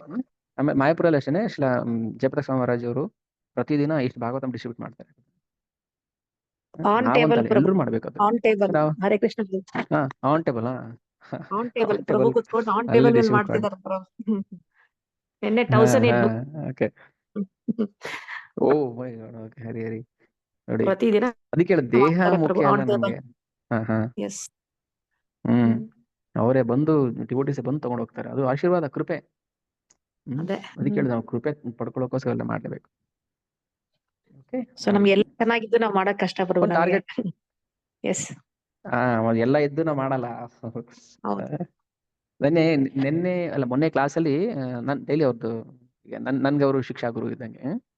ನನ್ ಎಸ್ ಗುರು ಪ್ರಭು. ಮಹಾರಾಜರು ಈಗ ನಾವು ಬರೀ ನಮ್ ಗುರು ಮಹಾರಾಜದೇ ಕ್ಲಾಸ್ ಕೇಳ್ಬೇಕು ಅಂತಲ್ಲ, ನಮ್ಗೆ ಅವ್ರು ಶಿಕ್ಷಾ ಗುರುನ ಅಕ್ಸೆಪ್ಟ್ ಮಾಡ್ಕೊಂಡಿದೀವಿ ನಾವು. ನಮ್ಮ ಸ್ಪಿರಿಚುವಲ್ ಅಂಕಲ್, ನಮ್ಮ ಸ್ಪಿರಿಚುವಲ್ ಫಾದರ್ಗೆ ಅಣ್ಣ ಇದ್ದಂಗೆ, ಗಾಡ್ ಬ್ರದರ್. ಓಕೆ. ಸೊ ನಾವು ಮೊನ್ನೆ ಕ್ಲಾಸ್ ಕೇಳ್ತಾ ಇದ್ದೆ ಅವ್ರದ್ದು. ಅವರು ಐ ಆಪರೇಷನ್ ಆಗಿದೆ, ಕ್ಯಾಟ್ರಾಕ್ಟ್ ಆಗಿದೆ. ಕ್ಯಾಟ್ರಾಕ್ಟ್ ಆಪರೇಷನ್ ಆಗಿದೆ. ಅವ್ರು ಏನ್ ಹೇಳಿದ್ರು ಗೊತ್ತಾ, ನಿನ್ನೆ ಕ್ಲಾಸ್ ಮಾಡಕ್ ಆಗಿಲ್ಲ. ಡೈಲಿ ಅವ್ರು ರಾತ್ರಿ 8 ಗಂಟೆ ಕ್ಲಾಸ್ ಮಾಡ್ತಾರೆ.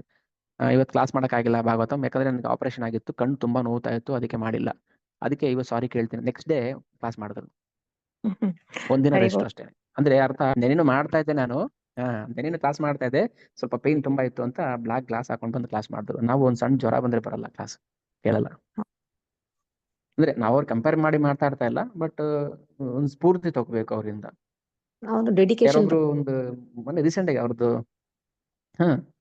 ಅವ್ರ ನೋಟಿಫಿಕೇಶನ್ ಬರುತ್ತೆ ನನಗೆ ಪ್ರತಿದಿನ ಯೂಟ್ಯೂಬ್ ಅಲ್ಲಿ, ಏನ್ ಬರ್ತಾ ಇಲ್ಲ. ಡೆಡಿಕೇಶನ್ ಮತ್ತೆ ಗುರುಗೆ ಒಂದು ಸರ ಮತ್ತೆ ನಿಮ್ ಗುರು ಮಹಾರಾಜ್ ಯಾರು ಪ್ರಭು? ಗುರು ನಿಮ್ ಸೆಂಟರ್ ಗುರು ಆಗ್ತದೆ. ಮಹಾರಾಜ್? ಶ್ರೀಪಾದ್ ಭಕ್ತಿ ಕಾಸ ಮಹಾರಾಜ್. Okay okay. ಭಕ್ತಿ ಕಾಸ ಮಹಾರಾಜ್.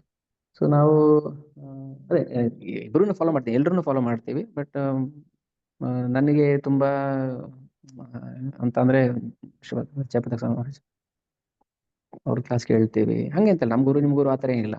ಎಸ್. ನಮ್ ಗುರು ಕ್ಲಾಸ್ ನಾವು ಡೈಲಿ ಕೇಳೇ ಹೇಳ್ತೀವಿ, ಅದು ನಮ್ ಮಾಡ್ಲೇಬೇಕು ಅವ್ರಿಗೋಸ್ಕರ. ಓಕೆ, ಸೇವೆ ಮಾಡಿ, ನಿಮ್ ಗುರುಗಳಿಗೋಸ್ಕರ ನೀವು ಸೇವೆ ಮಾಡಿ. ಯಾರಿಗೆ ದೀಕ್ಷೆ ಆಗಿಲ್ಲ, ಅಟ್ಲೀಸ್ಟ್ ಶಿಕ್ಷಾ ಗುರುಗಳು ಏನ್ ಹೇಳ್ತಾರೆ ಅದನ್ನ ಫಾಲೋ ಮಾಡಿ. ಓಕೆ, ಜೈ. ಓಕೆ, ಮತ್ತೇನಾದ್ರು? ಓಕೆ, ನಿನ್ನಿಂದ ಶುರು ಮಾಡಿದರೆ ಡಿಸ್ಟ್ರಿಬ್ಯೂಷನ್, ಎಲ್ರು ಹಾಗೆ ಮಾಡ್ಲಿ. ಎಲ್ರು ಪರವಾಗಿ ನಾನು ಪ್ರಾರ್ಥನೆ ಮಾಡ್ತೀನಿ. ಕೃಪೆ ಅಷ್ಟೇನೆ. ಒಂದ್ ಲೈಫ್ ಟೈಮ್ ನಾವು ಎಷ್ಟು ಮಾಡಕ್ಕಾಗುತ್ತೆ ಮ್ಯಾಕ್ಸಿಮಮ್ ಅಷ್ಟು ನಾವು ಮಾಡ್ಲೇಬೇಕು. ಓಕೆ, ಈಗ ಚಳಿಗಾಲ ನೋಡಿ, ಭಗವಂತನಿಗೆ ಚಳಿ ಆಗುತ್ತೆ ಅಂತ ಶಾಲ್ಗಿಲೆಲ್ಲ ಓದಿಸಿ ಯಾರು ಫಸ್ಟ್ ಟೈಮ್ ನೋಡಿದ್ರು ಅವ್ರಿಗೆಲ್ಲ ಆಶ್ಚರ್ಯ ಅನ್ಸುತ್ತೆ, ಏನಪ್ಪಾ ಡಿಟಿಸ್ಗೂ ಚಳಿ ಆಗುತ್ತಾ, ರಾಧಾವಾದಗೂ ಚಳಿ ಆಗುತ್ತಾ ಅಂತ ಅನ್ಸುತ್ತೆ ಅಲ್ವಾ? ಎಷ್ಟು ನೀಟಾಗಿ ಅವ್ರಿಗೂ ಫುಲ್ ಸ್ಲೀವ್ ಹಾಕಿ, ಟೋಪಿ ಗಿಪಿ ಹಾಕಿ, ಅಂದ್ರೆ ಪ್ರೀತಿ ಅದು, ನಾವು ಭಗವಂತನ ತೋರಿಸೋ ಪ್ರೇಮ. ಓಕೆ, ಸೊ ಆದಷ್ಟು ಎಲ್ರು ಮಾನಸಿಕವಾಗಿ ಸಿದ್ಧರಾಗಿ ಮಾರ್ಚ್ ಅಲ್ಲಿ ಯಾತ್ರೆ ಇದೆ ನಮ್ಮ ಇಸ್ಕಾನ್ ಶೇಷಾದ್ರಿಪುರ ವತಿಯಿಂದ. ಓಕೆ, ಯಾರಿಗೆ ಬರಕ್ ಇಷ್ಟ ಅಂತ ಹೇಳಬಾರ್ದು, ಎಲ್ರು ಬರ್ಬೇಕು, ಕಂಪಲ್ಸರಿ ಬರ್ಬೇಕು. 28ನೇ ತಾರೀಕು ಮಾರ್ಚ್, ಈ ತಿಂಗಳು ಅಂದ್ರೆ ಡಿಸೆಂಬರ್ ಎಂಡ್ ಅಲ್ಲಿ ರಿಜಿಸ್ಟ್ರೇಷನ್ ಕ್ಲೋಸ್ ಆಗುತ್ತೆ. ಯಾಕಂದ್ರೆ ಬಿಫೋರ್ 3 months ಬುಕಿಂಗ್ ಎಲ್ಲ ಮಾಡಬೇಕು, ಟ್ರೈನ್ ಬುಕಿಂಗ್, ರೂಮ್ ಬುಕಿಂಗ್ ಎಲ್ಲ. ಸೊ ಆದಷ್ಟು ಬೇಗ ರೆಡಿಯಾಗಿ. ಲಕ್ಷ್ಮಿ ಕೃಷ್ಣ ಕೇಳಿ, ಸ್ವಲ್ಪ ಲಕ್ಷ್ಮಿಗೆ ಅರೇಂಜ್ ಮಾಡ್ಕೊಡಪ್ಪ ಅಂತ. ಓಕೆ, ಮಾಡ್ತಾರೆ. ಹರೇ ಕೃಷ್ಣ ಪ್ರಭುಜಿ. ಯಾತ್ರೆ ಮಾಡ್ಬೇಕು ನಾವು, ಮಾಯಾಪುರ ಯಾತ್ರೆ. ಹರೇ ಕೃಷ್ಣ ಮಾತೆ. ಪ್ರಭು, ಮಹಾರಾಜದ್ದು ಟ್ರಾನ್ಸ್ಲೇಟ್ ಕನ್ನಡದಲ್ಲಿ ಯಾವ್ದಾದ್ರು ಸಿಗುತ್ತಾ ಪ್ರಭು? ಅವರು ಇಲ್ಲ ಮಾತಾಜಿ, ಕನ್ನಡದಲ್ಲಿ ಈಗ ನನಗೆ ಹೇಳಿದ್ರು ಸೇವೆ. ಹಾ ಮಾತಾಜಿ, ಅದೇ ಈಗ ನನಗೆ ಹೇಳಿದ್ರು ಟ್ರಾನ್ಸ್ಲೇಷನ್ ಸೇವೆ ಮಾಡ್ತೀರಾ ಅಂತ. ಬಟ್ ನನಗೀಗ ಸಮಯ ಇಲ್ಲ, ಅದಕ್ಕೋಸ್ಕರ ನಾನು, ಯಾಕಂದ್ರೆ ಟ್ರಾನ್ಸ್ಲೇಟ್ ಮಾಡೋರಿಲ್ಲ ಕನ್ನಡಕ್ಕೆ ಮಾತಾಜಿ. ನಾನು ನೇರವಾಗಿ ನನ್ನ ಮಹಾರಾಜ್ಗೆ ಮೇಲ್ ಮಾಡಿದ್ದೆ, ಈ ತರ ನಮ್ ಗುರು ಮಹಾರಾಜ್ಗೆ ನಿಮ್ ಬುಕ್ ಟ್ರಾನ್ಸ್ಲೇಟ್ ಮಾಡ್ಬೇಕು ಅಂತಿದ್ದೀವಿ, ನಿಮ್ಮ ಆಮೇಲೆ ನಂದು ಮಾಡಿ ಅಂತ ಹೇಳಿದ್ರು. ಸೊ ಅದಕ್ಕೆ ಪ್ರಭುಪಾದರದ್ದು ಮಾಡ್ಬೇಕು ಅಂತ ಮಾತಾಜಿ ನೋಡ್ಬೇಕು. ಯಾಕಂದ್ರೆ ಸೇವೆ ಮಾಡಕ್ಕೆ ಬೇಕು, ಕನ್ನಡದವ್ರು ಬೇಕು. ಕನ್ನಡದವರು ಕನ್ನಡಕ್ಕೆ ಟ್ರಾನ್ಸ್ಲೇಟ್ ಮಾಡಕ್ಕೆ ಬೇಕು, ಯಾರು ಇಲ್ಲ. ತಮಿಳಲ್ಲಿ ನಡೀತಾ ಇದೆ, ತೆಲುಗಲ್ಲಿ ಮಾಡ್ತಿದ್ದಾರೆ, ಕನ್ನಡದವ್ರು ಯಾರು ಇಲ್ಲ. ಅದಕ್ಕೆ ನಾವು ಈಗ ನಮ್ಮ ಸೀನಿಯರ್ ಡಿವೋಟೀಸ್ ಹುಡುಕ್ತಾ ಇದೀವಿ, ಯಾರಾದ್ರು ಕನ್ನಡದವರು ಮಹಾರಾಜ. ಈಗ ನನ್ಗೊಂದು ಸೇವೆ ಸಿಕ್ಕಿದೆ, ನಮ್ಮ ಗುರು ಮಹಾರಾಜದ್ದು ಬ್ರಹ್ಮಚರ್ಯ ಇನ್ ಕೃಷ್ಣ ಕಾನ್ಶಿಯಸ್ನೆಸ್, ಅದು ಶ್ರೀಪಾದ್ ಭಕ್ತಿ ಕಾಸ ಮಹಾರಾಜ್ ಅವ್ರದ್ದು ಬರ್ದಿರೋದು. ಅದನ್ನ ಕನ್ನಡಕ್ಕೆ ಮಾಡ್ತೀರಾ ಅಂತ ಕೇಳಿದ್ದಾರೆ. ಒಬ್ರು ಮಾಯಾಪುರಲ್ಲಿ ಒಬ್ರು ಮಾತಾಜಿ ಇದ್ದಾರೆ, ರಾಮ್ಲೀಲಾ ಮಾತಾಜಿ ಅಂತ. ಅವ್ರಿಗೆ ಅಲ್ಲಿ ಮಾಯಾಪುರ ಎಲ್ಲಾರು ಕನ್ನಡದವ್ರಿಲ್ಲ ಜನ. ಸೊ ಆತರ ಮಾಡ್ಬೇಕು ಮಾತಾಜಿ, ನೀವು ಕೇಳ್ದಂಗೆ ಪ್ರತಿಯೊಂದನು ಬುಕ್ಸ್ ಆಗ್ಲಿ, ಅವ್ರ ಸ್ಪೀಚಸ್ ಆಗ್ಲಿ ಕನ್ನಡಕ್ಕೆ ಟ್ರಾನ್ಸ್ಲೇಟ್ ಮಾಡ್ಬೇಕು. ಅವ್ರದ್ದು ಏನು ಹಿಂದಿ ಇಂಗ್ಲಿಷ್ ಅಲ್ಲಿ ಇದೆ, ಅಟ್ಲೀಸ್ಟ್ ಅದನ್ನ ಕನ್ನಡಕ್ಕೆ ಟ್ರಾನ್ಸ್ಲೇಟ್ ಮಾಡಿದ್ರೆ ಚೆನ್ನಾಗಿರುತ್ತೆ. ಅದಕ್ಕೆಲ್ಲ ನಾನು ಸಾಫ್ಟ್ವೇರ್ ಇನ್ಸ್ಟಾಲ್ ಮಾಡ್ಕೊಂಡಿದ್ದೆ. ಬಟ್ ಏನಂದ್ರೆ ಡೆಡಿಕೇಟ್ ಆಗಿ ಕುತ್ಕೋಬೇಕು. ಡೈಲಿ 1.5 hour ಲೆಕ್ಚರ್ನ ನಾವು ಎಡಿಟ್ ಮಾಡಕ್ಕೆ 3 hours ಆಗುತ್ತೆ. 1/2 hour ಲೆಕ್ಚರ್ ಮಹಾರಾಜ್ದು, ಅದನ್ನ ಕನ್ನಡ ಟ್ರಾನ್ಸ್ಲೇಟ್ ಮಾಡ್ಬೇಕಾದ್ರೆ 3 hours ಬೇಕು ಮಿನಿಮಮ್, ಎಕ್ಸ್ಪರ್ಟ್ ಆದ್ರೆ. ಇಲ್ಲಾಂದ್ರೆ ಇನ್ನು ಜಾಸ್ತಿ ಆಗುತ್ತೆ. ಆತರ ತುಂಬಾ ತುಂಬಾ ಇದೆ, ಸೇವೆ ಮಾಡಕ್ಕೆ ತುಂಬಾ ಇದೆ. ಅದಕ್ಕೆ ನಾವಿನ್ನು ಸಣ್ಣ ಸಣ್ಣ ಸೇವೆಲೇ ಇರಬಾರ್ದು, ಸ್ವಲ್ಪ ನೆಕ್ಸ್ಟ್ ಲೆವೆಲ್ಗೆ ಹೋಗ್ಬೇಕು. ಡೈರೆಕ್ಟ್ ಆಗಿ ಮಹಾರಾಜ್ಗೆ ಅವ್ರಿಗೆ ಖುಷಿ ಆಗುತ್ತೆ, ಅವ್ರು ನೇರ ಸೇವೆ ಮಾಡ್ದಂಗೆ ಆಗುತ್ತೆ. ಹ್ಮ್ ಪ್ರಯತ್ನ ಮಾಡೋಣ ಮಾತಾಜಿ. ಗುರು ಕೃಷ್ಣ ಕೃಪೆ ಕೇಳ್ಕೊಳ್ಳೋಣ. Hare Krishna. Okay, Hare Krishna. Okay, end ಮಾಡೋಣ. ಜೈ ವಾಂಚಾ ಕಲ್ಪತರುಭ್ಯಶ್ಚ ಕೃಪಾ ಸಿಂಧುಭ್ಯೋ ಚ ಪತಿತಾನಾಂ ಪಾವನೇಭ್ಯೋ ವೈಷ್ಣವೇಭ್ಯೋ ನಮೋ ನಮಃ. ಜಗದ್ಗುರು ಶ್ರೀಲ ಪ್ರಭುಪಾದ್ की जय, समवेत भक्त वृंद की जय, अनंत कोटि वैष्णव वृंद की जय, युगधर्म हरिनाम संकीर्तन की जय, ग्रंथराज श्रीमद् भागवतम की जय, ट्रांसजेंडर बुक डिस्ट्रीब्यूशन की जय. हरे कृष्ण कृष्ण कृष्ण हरे हरे, हरे राम राम राम हरे कृष्ण. हरे कृष्ण प्रभु जी, हरे प्रणाम हरे कृष्ण हरे कृष्ण हरे प्रणाम कृष्ण प्रभु. प्रणाम हरे माताजी. हरे कृष्ण कृष्ण प्रभु. हरे कृष्ण हरे कृष्ण हरे कृष्ण प्रभु. हरे दंडवत. हरे हरे कृष्ण माताजी. प्रणाम. हरे कृष्ण प्रभु, प्रणम मಗಳೇ. हरे कृष्ण प्रणाम. हरे कृष्ण प्रभु, प्रणाम हरे कृष्ण प्रणाम माताजी. हरे कृष्ण हरे कृष्ण प्रभु. हरे कृष्ण हरे कृष्ण प्रभु, ಧನ್ಯವಾದ. हरे कृष्ण प्रणाम. हरे कृष्ण प्रभु. हरे कृष्ण हरे कृष्ण हरे कृष्ण प्रभु. हरे कृष्ण प्रभु. ಏನಿಲ್ಲ